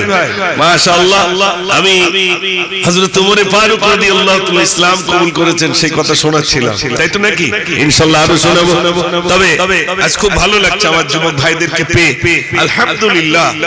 যে এখানটা নতুন আসলে কি হবে, খুব ভালো লেগেছে আপনাদেরকে পেয়ে। যে একেবারে সন্ধ্যাবেলা ভাইরা 7:30 টাইম ছিল, ভাইরা বললেন আপনি 7টায় আসুন। এখান থেকে আমি আরো দু জায়গায় যেতে হবে, আমি একটা করে নিই, কিন্তু আল্লাহ বলছেন না তোর একটাই হবে না, তোর আরো দৌড়তে হবে। আল্লাহ যখন ছোটাবে তখন আপনি বসে থাকতে পারবেন ভাই? একটু জোরে বলে। আমার বিশ্বাস করেন, আমার ইচ্ছা ছিল একটা করে নেব, সকাল সকাল বাড়ি চলে যাব, মাদ্রাসায় ক্লাস করাবো। আগে ছিল একটা মাদ্রাসা, এখন হয়েছে দুটো মাদ্রাসা। আপনারা যাবেন দেখবেন, সচক্ষে দেখে আসবেন। একটা ছেলেদের মাদ্রাসা, একটা মেয়েদের মাদ্রাসা। মেয়েদের মাদ্রাসাটা ইদানিং আলহামদুলিল্লাহ তৈরি করা হলো, দুতলা বিল্ডিং হয়ে গেছে। রোজার পর থেকে বাচ্চাদের আমি ভর্তি নেব, ফরম ছাড়া হবে 8ই ফাল্গুন ইনশাআল্লাহ, ছেলেদের আর মেয়েদের। আর ভেবেছিলাম একটা করে জলসা নেব, বাচ্চাদের পিছনে সময় দেব, কিন্তু ওভারডোজ পড়ে গেছে, এত ওভারডোজ। শুধু মনে হচ্ছে আল্লাহ রোজার আগের দিন পর্যন্ত সেই কোথায় দক্ষিণ দিনাজপুর, এই জায়গায় ভাই দক্ষিণ দিনাজপুর 10,000 টাকা ফোন পেতে দিয়ে দিয়েছে, হুজুর এটা থাক, আসলি তো আরো। কোথায় সেই দক্ষিণ দিনাজপুর, সেখান থেকে জলসা আসবো, তারপরের দিন রোজা। নিতে চাই না, তারপরেও আল্লাহ বিভিন্ন জায়গায় কিছু বলার সুযোগ দিয়েছে। আল্লাহ যদি বলেন এক্ষুনি বন্ধ করে দেবো জবান, আমি আর বলতে পারবো ভাই? জোরে বলে না। আমি সোশ্যাল মিডিয়ায় দেখলাম ইন্দোনেশিয়ার একজন কারি সাহেব কেরাত পড়তে পড়তে স্টেজেই তার ইন্তেকাল হয়েছিল। তিনি কি পড়ছিলেন জানেন?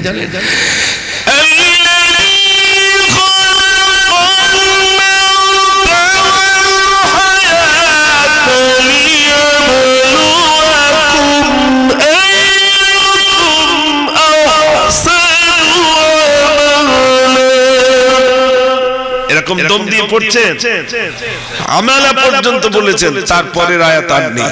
আস্তে আস্তে স্টেজে নিস্তেজ হয়ে ইন্তেকাল হয়ে গেল।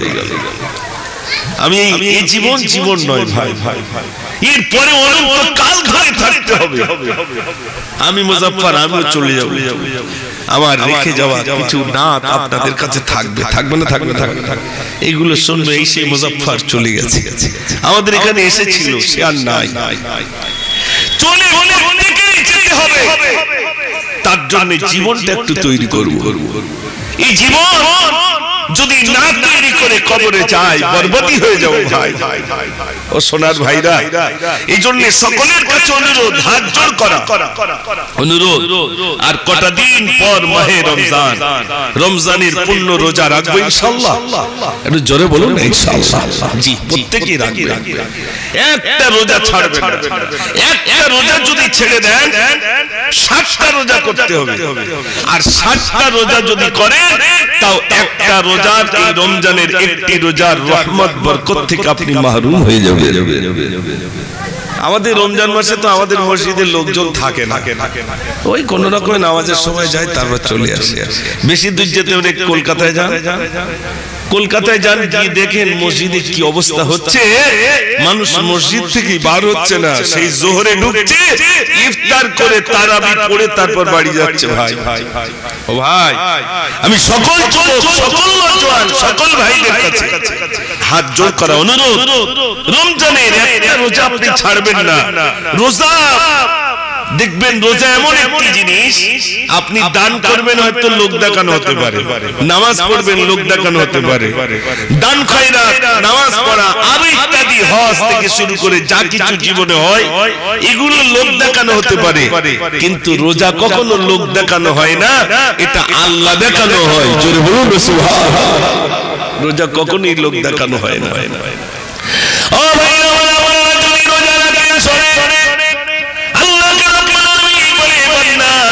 রোজা রেখেছো, তুমি রোজা রেখেছো, তোমার উপহার দুনিয়ার কালুর দ্বারা আমি উপহারটা দেব না। আমি যাদের সৃষ্টি করেছি তাদের দ্বারা উপহার দেব না। তুমি রোজা রেখেছো আমার জন্য, আমার খুশির জন্য তুমি রোজা রেখেছো। রোজা কমপ্লিট যেই না হয়ে যায়, আমি আল্লাহ আমার ওই বান্দা বান্দি, আমি আল্লাহ আমার কুদরতি খাতে তাদের উপহারটা তাদের কাছে দিয়ে দিই।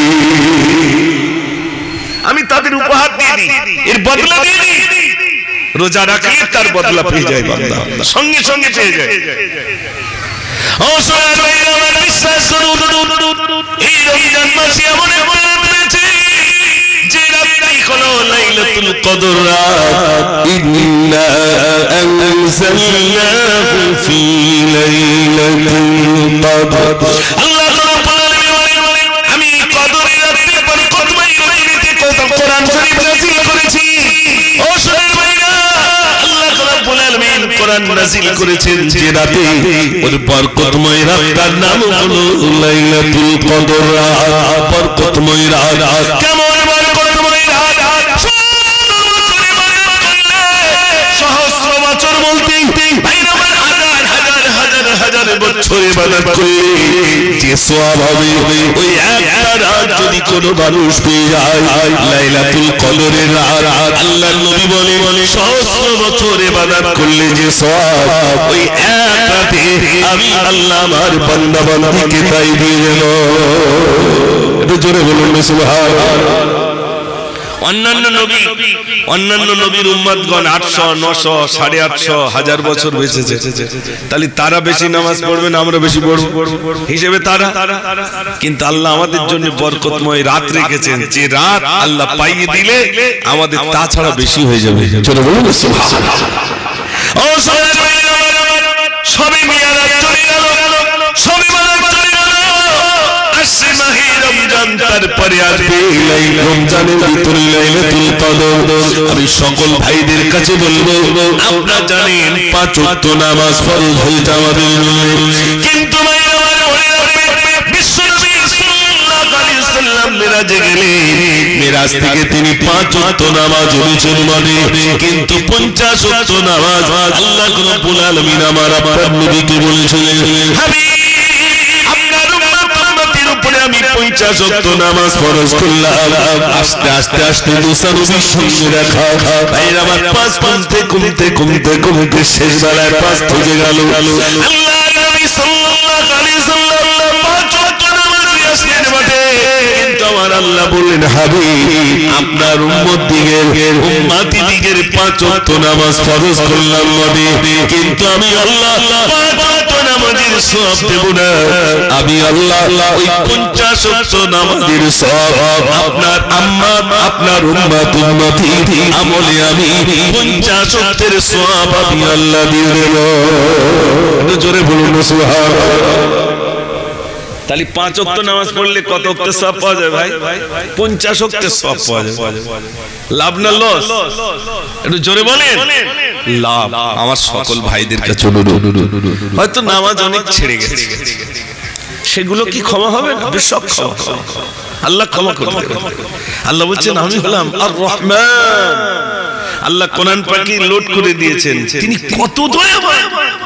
100-র ভিতরে 1 ভাগ দয়া মানুষের, আর 99 ভাগ দয়া কার? জোরে বলে। তাই মানুষের কাছে মানুষ একটু কিছু দেবে, গজল বলতে হবে। আচ্ছা বল কি আছে ওই ইমান হলে ভাইরা শোনে। আচ্ছা জি জি আচ্ছা জি আসলে ওই ডিডি 3 দেবেন না, আমার লাগে না, ওই কমি আমার ভালো লাগে, পেলেন হলি ভালো। মাশাআল্লাহ, আপনাদের কষ্ট হচ্ছে না তো? মাশাআল্লাহ। আমি ওই গজলটা শোনাবো, ভাইরা শুনতে চেয়েছেন। একটা যুবকের ঘটনা, যুবকরা যেহেতু আছেন এখানে, অনেক যুবকদের ঘটনা শুনবেন ইনশাআল্লাহ, শোনাবো। তার আগে একবার দরুদ শরীফ আল্লাহুম্মা সাল্লি আলা, সবাই পড়ে মাওলানা মুহাম্মদ ওয়া আলা আলি সাইয়্যিদিনা। আমি যদিও জলসার শেষে বলা কথা, আমি গজলগুলো বলবো, তো একটা আমি আমার যুবক ভাইদের কাছে একটা আরজু রাখবো, এটা দাবি রাখবো। আপনারা দাবি রেখেছেন, আমি যেটা মানবো। আমার কিছু দাবি আপনাদের কাছে থাকবে, সে দাবিতে আমি কোনো কিছু চাই না আপনাদের কাছে, আমি টাকা পয়সা কিছু চাই না। আমি চাই আমার মাদ্রাসায় আগামী 8 এবং 9, 8 তারিখ দরকার নেই, 9 তারিখে ইসালে সওয়াব। যদি আপনারা যদি না দেখি, যদি অন্তত ইনশাআল্লাহটা যদি বলেন, হয়তো এখান থেকে আমার ওখানে যেতে যাবো। আবার যদি আপনারা যান, আমি গজলটা বলবো ইনশাআল্লাহ। আপনারা যদি বলেন ইনশাআল্লাহ, যাবেন ইনশাআল্লাহ। ইনশাআল্লাহটা বলেন, অন্তত যান আর না যান। এই দেখেন কোন হয়তো আপনাদের কোনো বন্ধু বললে আমাদের বাড়ি একটু যেও, তা আপনি তো ইনশাআল্লাহটা বলবেন নাকি? তাহলে ইনশাআল্লাহ যদি নিয়ে যায়, এবার আল্লাহ যদি নিয়ে যায় অবশ্যই যাবেন। হ্যাঁ ইনশাআল্লাহ, তো সব লিখে দিলে তো আমার সুবিধা। তাহলে কোনটা পর বলতে হবে আমার সুবিধা? হ্যাঁ, আর হাতরাতি হবে না। মাশাআল্লাহ, যে আপনাদের এই চাহিদা, এই ভাই লিখে দিলেন, মায়ের কদম চুমে নিলে খোদার রহম খোদা, মায়ের কদম চুমে নিলে খোদার রহম খোদা।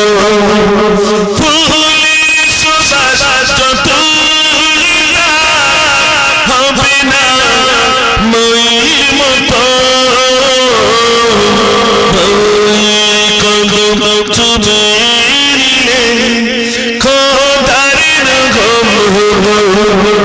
রহম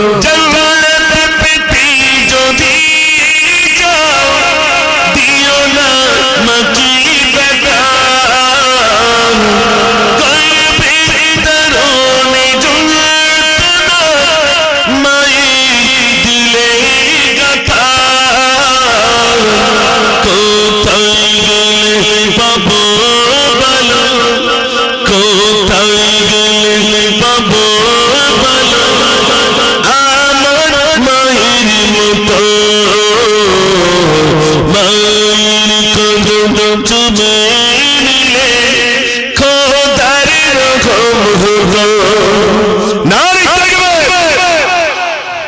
এই আমার তো আলহামদুলিল্লাহ বয়সেই হয়ে গেছে, আর ইসকাবির বয়স তাহলে কত হবে? আপনি ইসকাবির নাম শুনেছেন? শুনেছেন কিন্তু দেখেন, তাই তো? অনেকে দেখেছেন হয়তো, অনেকে দেখেন। সে বেচারি আমার বলছে ভাই আমি আপনার ওখানে যাবো। ইদানিং শুনছিলাম হসপিটালে, তারপরেও আল্লাহ সুস্থ করে দিয়েছে, তো আপনার ওখানে যাবো। আমি বলি ঠিক আছে আসে, যেহেতু আমি ছোটবেলা থেকেই তো গজল বলি, তার গজল একটা বলবো, সেই যেই গজলটা আপনার ঈদের সময় শোনেন। একদিন কি বলি নদীর ধারে বসে কাঁদে আপন ছেলে তরে, আসিলেন মোর পীর জিলানী সেই পথ ধরে। একদিন এক বলি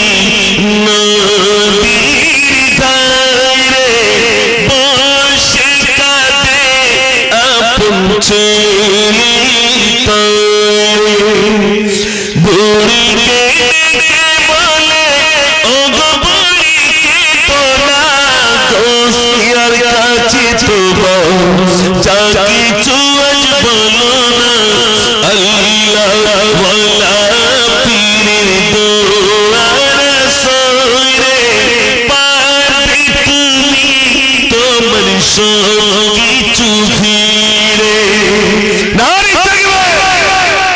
এ ছিল সেই বয়স মানুষের গজল। আজও আমাদের ক্যাসেটে ক্যাসেটে মাঝে মাঝে ঈদের সময় বাজে, বাজে না ভাই? বাজে। তো তিনিও আসবেন ইনশাল্লাহ। আমার বললে হুজুর ইনশাল্লাহ আমি যাবো ভাই। তাই বললাম ঠিক আছে আসেন। পশ্চিমবাংলার কম বেশি যারা টুকটাক গজল টজল বলে আমার ওখানে আসে, যেহেতু তাদের আমি একটা বিরাট সুযোগ দিই। এখন আগে যুবকরা যেভাবে গান বাজনা শুনতো এখন সব ছেড়ে দিয়েছে ভাই, আলহামদুলিল্লাহ। অধিকাংশ যুবকদের কারখানায় গজল চলে না, চলে না ভাই। আগে দুমদাম গান চলতো, সেগুলো বন্ধ হয়ে গেছে আলহামদুলিল্লাহ। উত্তর চব্বিশ পরগনায় আমি তো সেই ছোটবেলা থেকে যখন থেকে আমি গজল বলা শিখেছি, আমার আব্বা আমার ওই জন্য মাদ্রাসায় দিলে, আর সেই যে শুরু, আর আজও পর্যন্ত দাড়ি চুল পেকে গেছে, কিন্তু আপনাদের এখানে কাঁচা অবস্থায় আসতে পারে, পাকা চুল নিয়ে এসেছি। আল্লাহ আমাকে এই অবস্থায় এনেছেন। আমি জীবনে অনেক গজল লিখেছি, অনেক গজল আল্লাহ লেখার সুযোগ দিয়েছেন। আল্লাহ পাক আমাকে খানায় কাবায় নিয়ে গেছেন, কিচ্ছু ছিল না, তো লিখেছিলাম, খুব মহব্বত করে লিখেছিলাম। একটা বন্ধু হজপাকে যাচ্ছে, তো আমাকে দাওয়াত করেছে, তাই বলি বন্ধুটা হজপাকে যাচ্ছে, তা সেখানে গিয়ে কি বলবো। 2006 সালে বন্ধুটা দাওয়াত করেছে, তখন আমি একটা মাদ্রাসার শিক্ষকতা করতাম। 2006 আর এটা কত ভাই? 25, তাহলে ক বছর আগে? 19 বছর আগের কথা বলছি। 19 বছর আগেকার কথা বলছি। এখানে অনেক ভাইদের এখনো 20 বছর পূর্ণ হয়নি, 18, 19 এরকম 20 এরকম চলছে। 19 বছর আগেকার কথা বলছি। তো হজপাকে যাবে, আমাকে দাওয়াত করেছে যে ভাই আমার কাছে আমাদের বাড়িতে এসো, তোমার খাস দাওয়াত। আল্লাহ পাক রাজি হয়েছেন, হজপাকে যাচ্ছি, দোয়া করবে। আপনার দাওয়াত তো দুপুর বেলা গেছি, তা সবাই জানে টুকটাক তখন গজল বলি, তাহলে তুমি একটা গজল অন্তত বলো। তবে শুরু করলাম, নবীর দেশে চলো না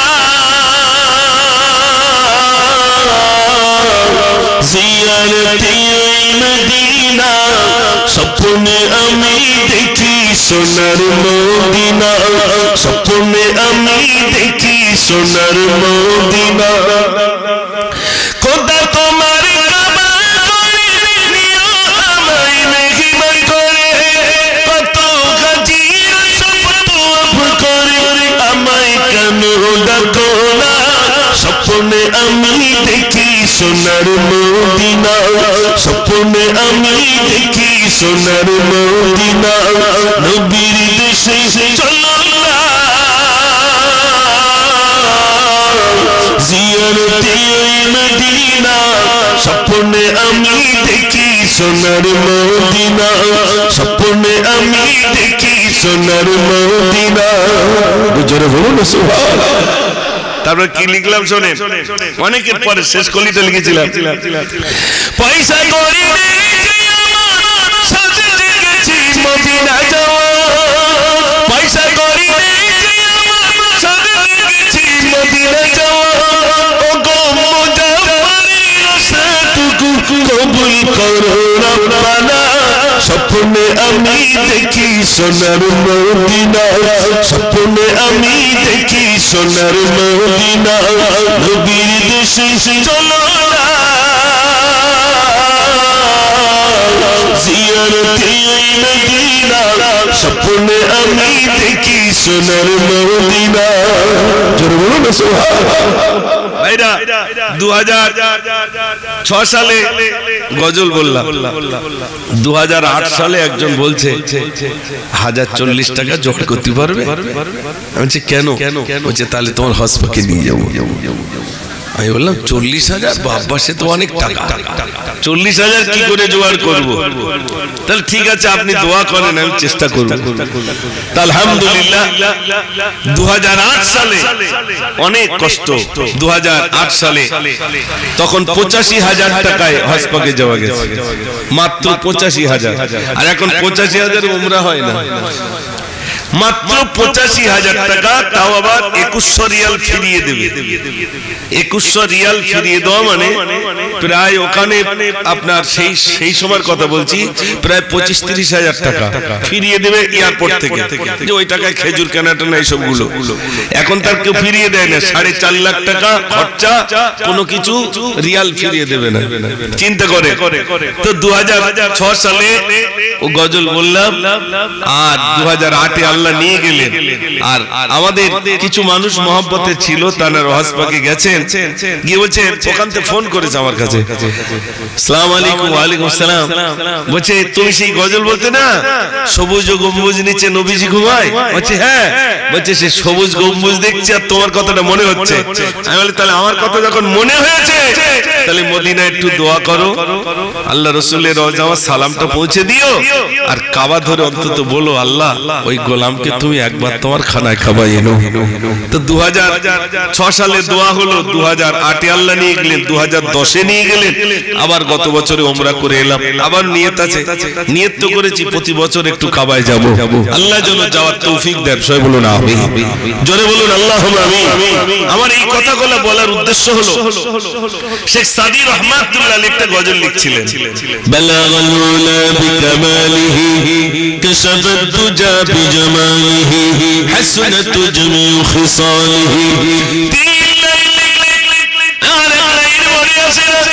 শেখ সাদি রহমাতুল্লাহ আলাইহি 3 লাইন লেখার পরে আরেক লাইন বলে আসে, রাত হয়ে গেল, খাতা কলম নিয়ে তিনি ঘুমিয়ে পড়লেন। গভীর রাতে আল্লাহ নবী স্বপ্নে দিদার হয়ে গেল। আল্লাহর নবী সাল্লাল্লাহু আলাইহি ওয়াসাল্লাম সাদিরে তোমার মুখটা মলিন গেল, ইয়া রাসূলুল্লাহ আপনার সামনে আমি গজল লিখছিলাম।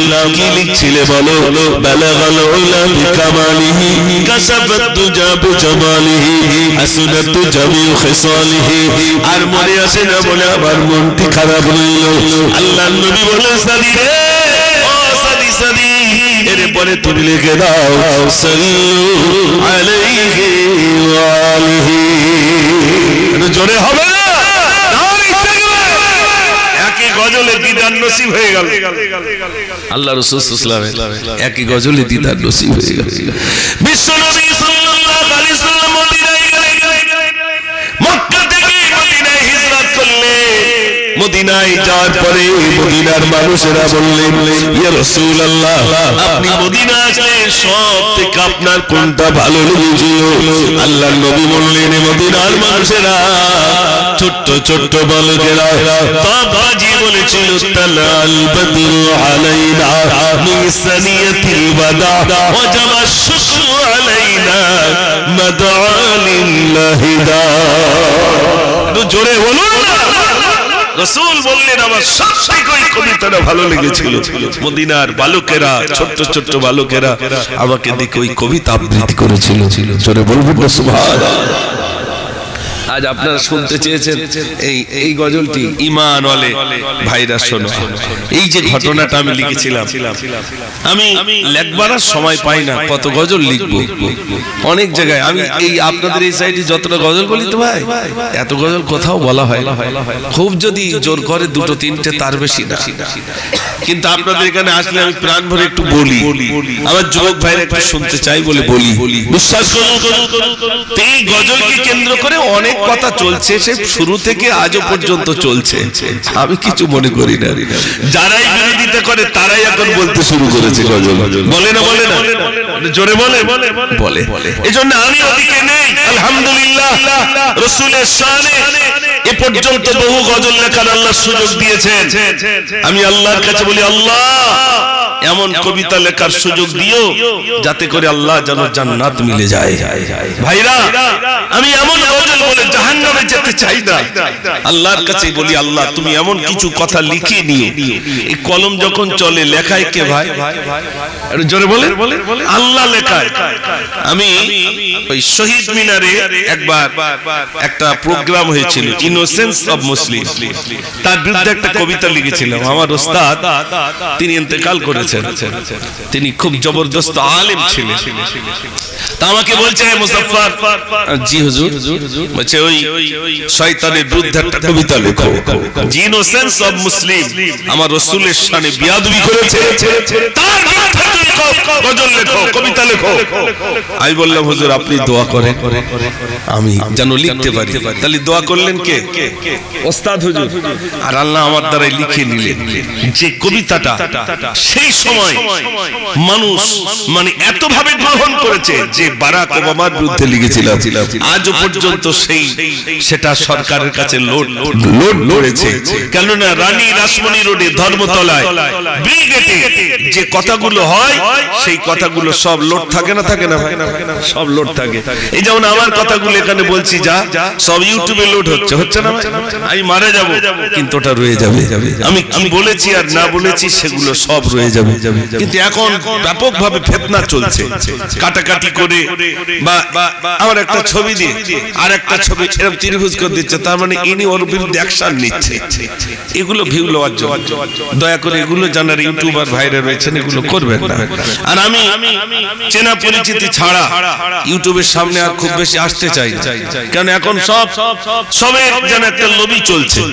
তাই কে কখন কোন মাধ্যম দিয়ে কার বিরুদ্ধে কি করবে, যদি দেখি কোন চ্যানেল এরকম আমাকে করলো, আমি যদি দেখি সামনে এসেছে, আমি বলি ভাই আপনি ঘুরিয়ে নেন, আপনি ঘুরিয়ে নেন ভাই, বন্ধ করুন, আপনার সামনে বলবো না। কেন এগুলো আমাদের চোখে পড়ে ভাই। এই জন্য মানুষকে ইসলামের দাওয়াত যাতে পৌঁছে যায়, আমি যে কথাগুলো বলছি এটা যেন হাজার হাজার মানুষ শুনতে পায়, তার জন্য ভাইদের একটা বিরাট সওয়াব হবে না, হবে না। কিন্তু উদ্দেশ্য যদি এই থাকে যে এমন কায়দা করে থাম্বনেল বানাবো যেন আমার ভিউটা বেশি হয়, তাহলে উদ্দেশ্য রং হলো না, হলো না ভাই? উদ্দেশ্য রং হলো। সৎ নিয়ত যদি থাকে আলহামদুলিল্লাহ তাতে সওয়াব হবে।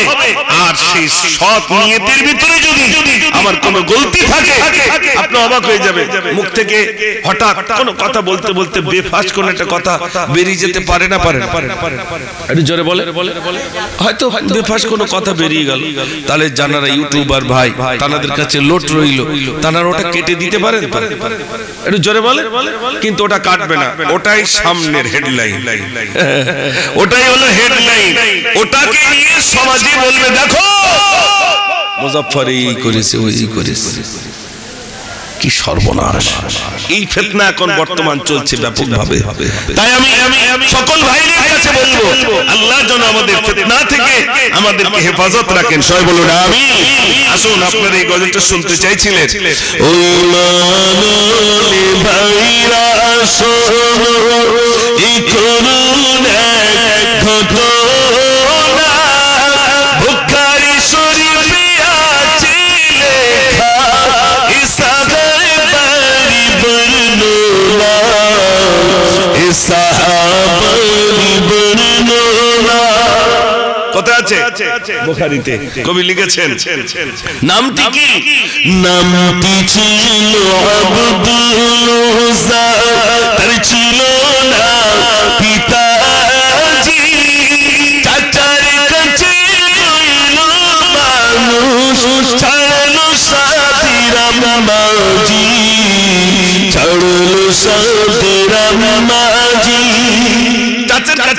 পালিত। একদিন ভাইপো চাচার কাছে এসে বলছে, চাচা, বলছে বলো।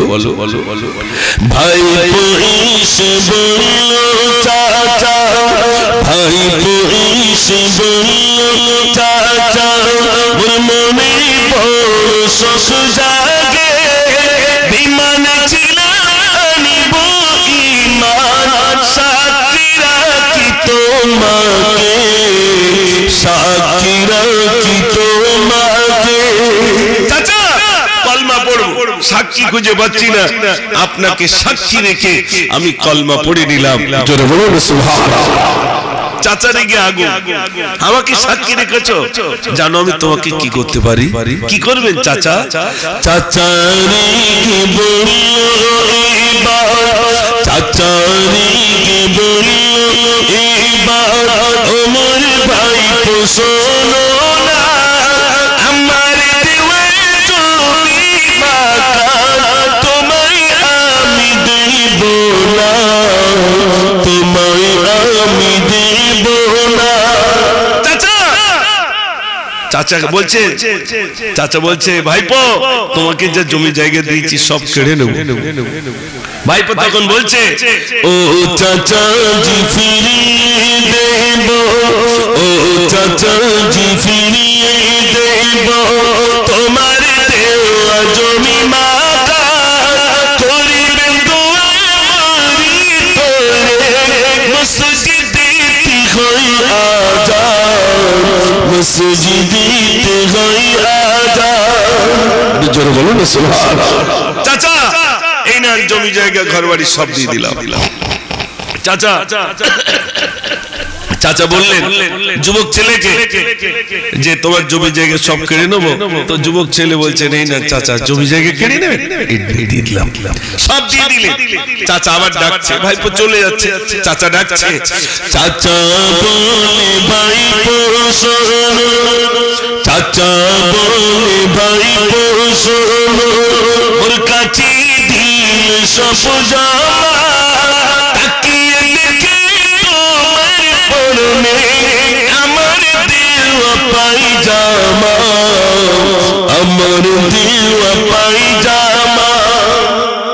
ভাইপো তোমার পরনে যে পায়জামাটা আছে ওটা আমি কিনে দিচ্ছি, ওটা দিয়ে দিতে হবে। ভাইপো তখন বলছে, ও চাচা জি ফিরিয়ে দেব, ও চাচা জি ফিরিয়ে দেব, তোমার দেওয়া পায়জামা সবই দিতে রাজি আমি, ছাড়িব না কলিমা, ছাড়িব না কলিমা। জোরে বলুন না সুবহানাল্লাহ। যুবক ছেলে বলছে, চাচা এই না জমি জায়গা ঘর বাড়ি সব দিয়ে দিলাম, পরনের পায়জামাটা দিয়ে দিলাম, কিন্তু কলমা আমি ছাড়বো না। উলঙ্গ হয়ে গেছে, উলঙ্গ হয়ে রাস্তা দিয়ে হেঁটে যাচ্ছে, মা জননী দেখতে পেয়েছে আমার যুবক ছেলে উলঙ্গ হেঁটে হেঁটে আসে। মা লজ্জায় নিজের দুটো হাত চোখটাকে টিপে ধরে বলছো, বাবা তোমার পরিণতি এমন কেন, কি হয়েছে বাবা? ছেলেটি বলছে, দোস্তি আমারে তাই মাজা, দোস্তি আমারে তাই মাজা, কলমা আমি পড়েছি, তারই বদলে জমি জমা সবই আমি হারিয়েছি, সবই আমি হারিয়েছি। দোষ আমার এতটুকু, কলমা পড়েছি বলে জমি জায়গা ঘর বাড়ি সব কেড়ে নিয়েছে, পরনের পায়জামাটা খুলে নিয়েছে। মা বলছে কি চাও? ছেলে বলছে মা কিচ্ছু চাই না, এক টুকরা কম্বল দে, কম্বলটা পরে বিশ্ব নবীর দরবারে চলে যাবো। একটু জোরে হবে না? মা কিচ্ছু চাই না, এক টুকরা কম্বল দেন, ওই কম্বলটা পরে বিশ্ব নবীর দরবারে চলে যাবে। ভাইরা এই ছিল আমার এই গজল, অনেক লম্বা ঘটনা, শুধু আপনাদের কাছে বোঝাচ্ছি। যুবক বয়সে ইসলাম কবুল করেছেন, আল্লাহ নবী সাল্লাল্লাহু আলাইহি ওয়াসাল্লাম শেষ বেলায় ওই যুবকটাকে ডেকে বললেন, মা চলে গেছে, সব চলে গেছে, সান্ত্বনা দিলেন যুবককে। গাছের একটা পাতা নিয়ে এসো। গাছের পাতা এনে হাতে বেঁধে দিয়ে বললেন, শোনো আমি রাসূল বলছি, তোমার মৃত্যুটা যদি জ্বর অবস্থায় হয়ে যায়, আমি নবী বলি তোমার মৃত্যুটা শহীদের খাতায় লিপিবদ্ধ হয়ে যাবে। একটু জোরে হবে না?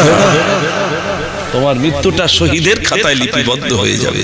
এই জন্য আমার যুবক ভাইরা এখানে যারা আছেন, আপনাদের কাছে আমার হাত জোড় করা আরজু, রমজানের রোজা রাখবো ইনশাআল্লাহ, আর নামাজ পড়বো ইনশাআল্লাহ। আপনি পকেটে একটা জাল টুপি রেখে দিতে পারেন, দাড়ি নেই তো কি আছে, আপনার প্যান্ট পরা তো কি আছে, গেঞ্জি পরেছেন তো কি আছে, মসজিদের সঙ্গে সম্পর্ক রাখবেন। আজান হয়েছে, মসজিদে যান, মসজিদে গিয়ে আজানের পরে নামাজটা আদায় করুন। দেখবেন আপনার মন মানসিকতা, আপনার অন্তরে একটা প্রশান্তি ঘটবে। আপনি যুবক, আপনি নামাজি বেনেছেন, আলহামদুলিল্লাহ। আচ্ছা, আরেকটা গজল, সব আপনাদের শোনা গজল। তারপরেও দিয়েছেন, বড় ভাইকে হাতে করে দিলাম মাটি। এটা ছিল আমার বড় ভাইয়ের কথা। চার ভাই, তো তখন আমি, আমাদের এখানে একটা মাদ্রাসা ছিল, আমাদের থেকে প্রায় 10 কিলোমিটার দূরে, সেই মাদ্রাসার শিক্ষকতা করতাম। তো মাগরিবের নামাজের পরে জিকিরে, তখন ওই মসজিদের মুসল্লিদেরকে নিয়ে জিকির করাচ্ছি। তারপরে বাড়িতে গেলাম, রাত্রে বড় ভাই ইন্তেকাল হলো। তো সেই বড় ভাইকে কেন্দ্র করে আমার ছিল গজল। বড় ভাইকে হাতে করে দিলাম মাটি, সর্বদাই ভিজে আছে আঁখি দুটি। বড় ভাইকে হাতে করে দিলাম মাটি, সর্বদাই ভিজে আছে আঁখি দুটি। তোমারই ওসিয়াত আজ মনে,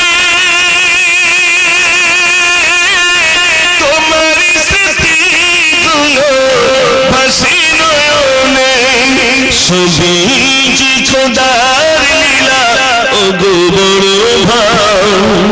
তুমি যে কেমন বড় আজ মনে হয়, বড় ভাইকে হাতে করে দিলাম মাটি, সর্বদাই ভিজে আছে আঁখি দুটি।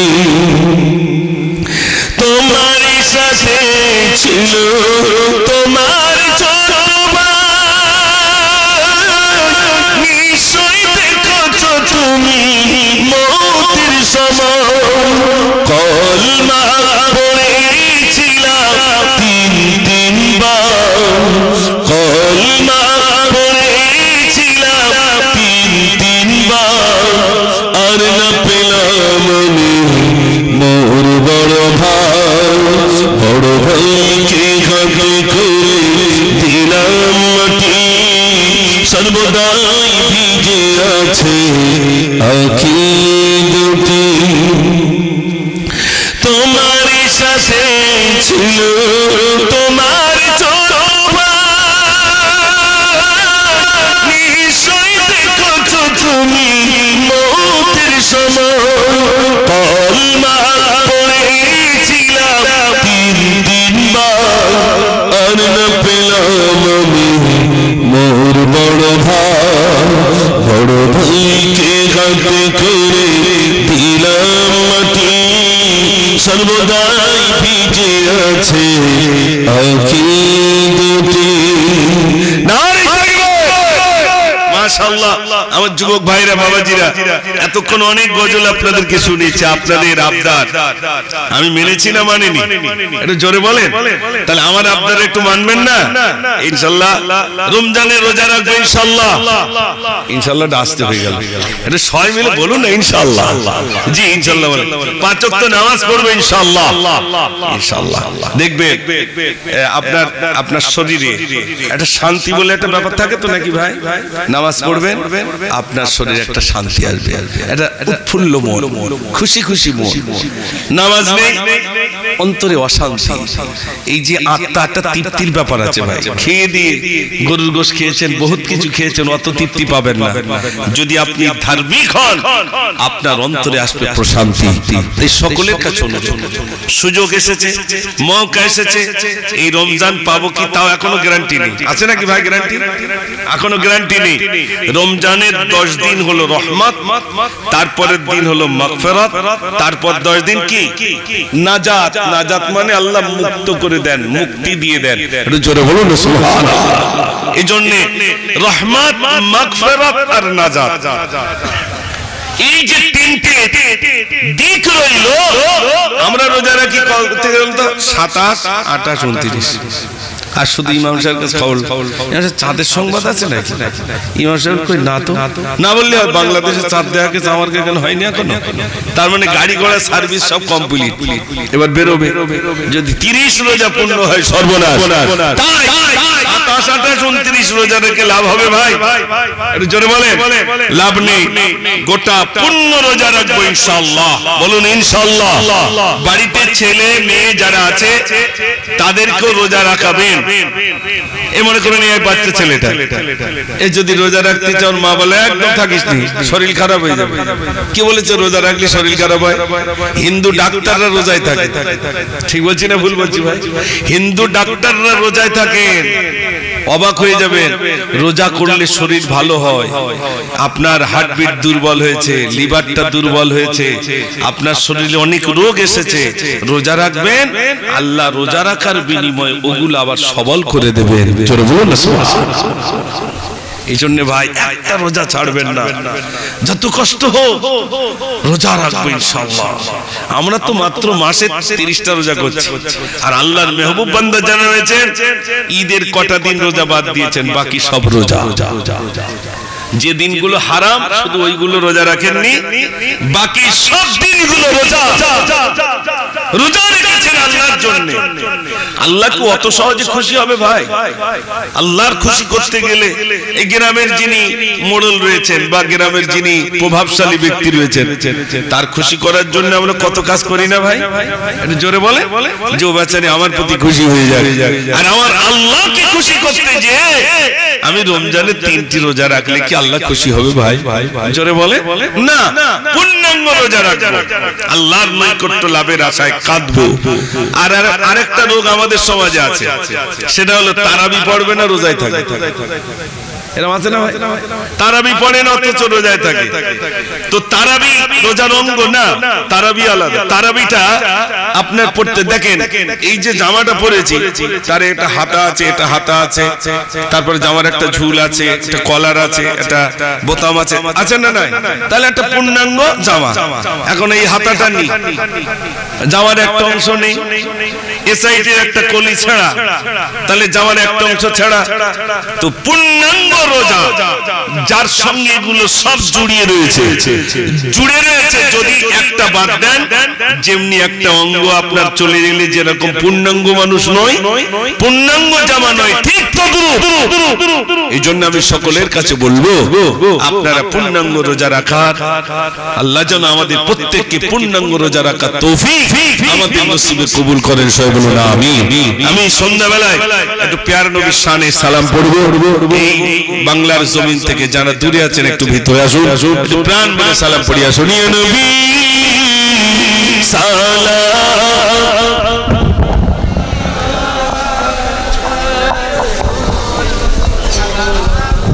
প্রাণ বলে পড়ুন। একটু আগে আগে আসেন ভাইরা।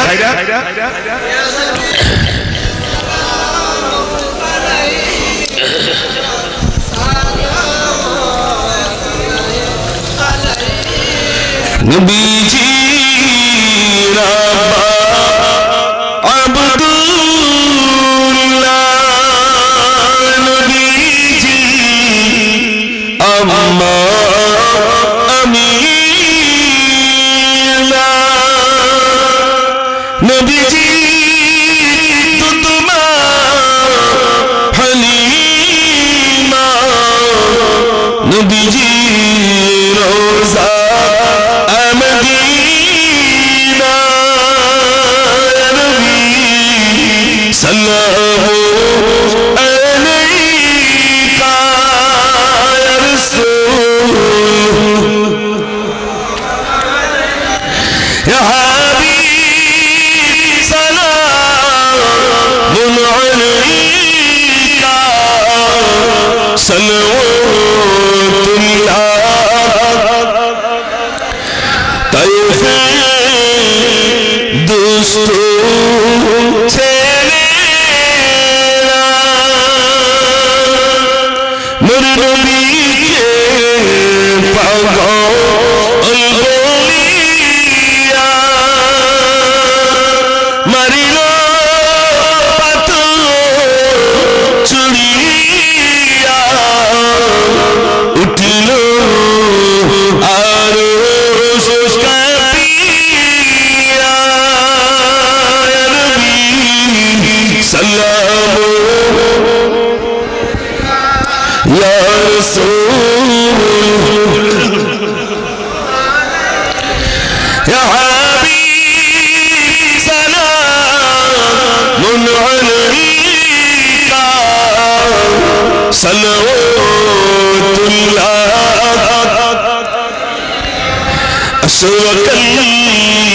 بدر علينا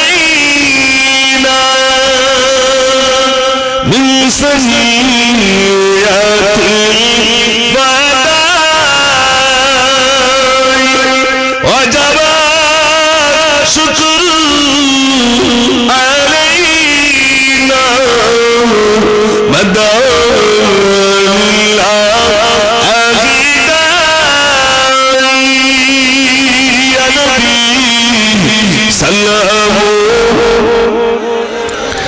يا رسول سلام يا حبيب سلام عليك صلوات الله سبحان يا رب سلم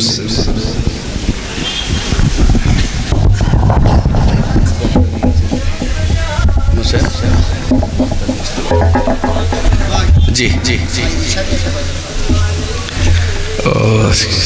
কোন গজলটা জানেন ও জেলে যখন বন্দী ছিল আল্লাহ জানো আর ভাই সাইদি সাহেবের গজলটা শুনবেন আমরা দোয়া করি মরহুম সাইদি সাহেবের আল্লাহ যেন কবরটাকে নূরে ভরপুর করে দেন বলুন আমিন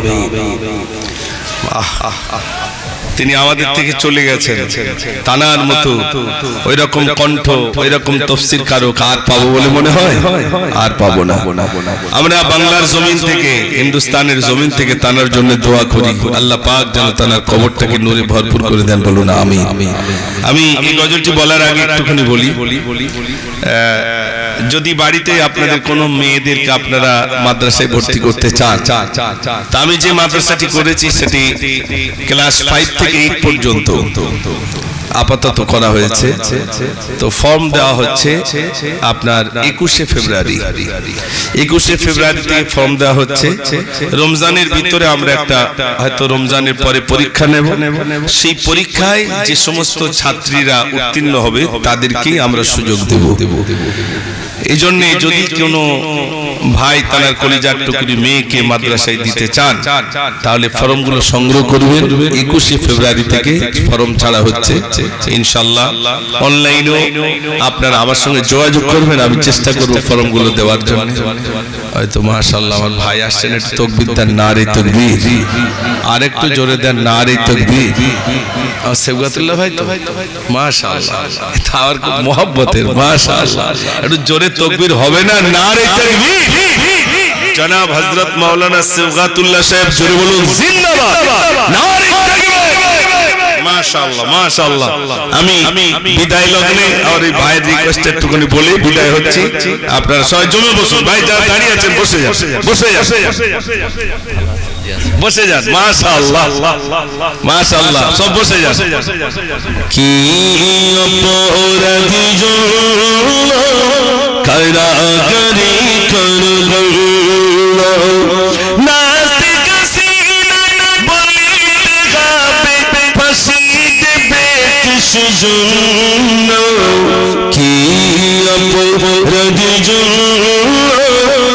কারাগারি করবেন না। ওর বিরুদ্ধে বলে কি হয়েছে তো দেশ ছাড়া নাকি ভাই? এক যদি ওকে থাকতো তাহলে তো তোর কাঠি দেওয়া যেত, সে তো এখন আর দেশেই নেই, তাহলে আর তার বিরুদ্ধে আর বলে আর না মানে মানে বলাটাও মানে যেন মনের মধ্যে ঠিক ভালো লাগছে না। যাই হোক, তো ভাই শুনতে চেয়েছে বলে একটু করে বললাম, আপনার দোয়া করবেন আমার জন্য। আর ওই দুটি তারিখের কথা বললাম, 21 এবং 22 ফেব্রুয়ারি অর্থাৎ 8 এবং 9 ফাল্গুন মাদ্রাসার বাৎসরিক ইসলামি সওয়াব ইনশাআল্লাহ আপনারা যাবেন। আর আমার ভাই তো খুব মহব্বতের, আমাদের লেকচারার অ্যাসোসিয়েশন অফ বেঙ্গলের একজন মানে যোদ্ধা, আমার খুব প্রাণপ্রিয় ভাই জনাব হযরত মাওলানা সিবগাতুল্লাহ সাহেব, তিনি এসেছেন। আমি তো আগে জানি না যে ভাই আছে, আলহামদুলিল্লাহ আমার পরে ভাই রয়েছেন, খুব ভালো লাগছে। সবাই একটা ইস্তেকবাল শুভেচ্ছা তাকবীর জোরে দেন, নারী তাকবীর। ওয়াল্লাহ কিফায়াত কাটির লোকের আওয়াজ বলে এরকম না, একটু জোরে দেন, নারী তাকবীর, নারী তাকবীর। সিলসিলা হক ফুল পড়া শরী, সিলসিলা হক মুসাদ্দিদুজ জামান, নারী তাকবীর। সবাই প্রাণ ভরে মহব্বতে দরুদ শরীফ, আল্লাহুম্মা সাল্লি আলা।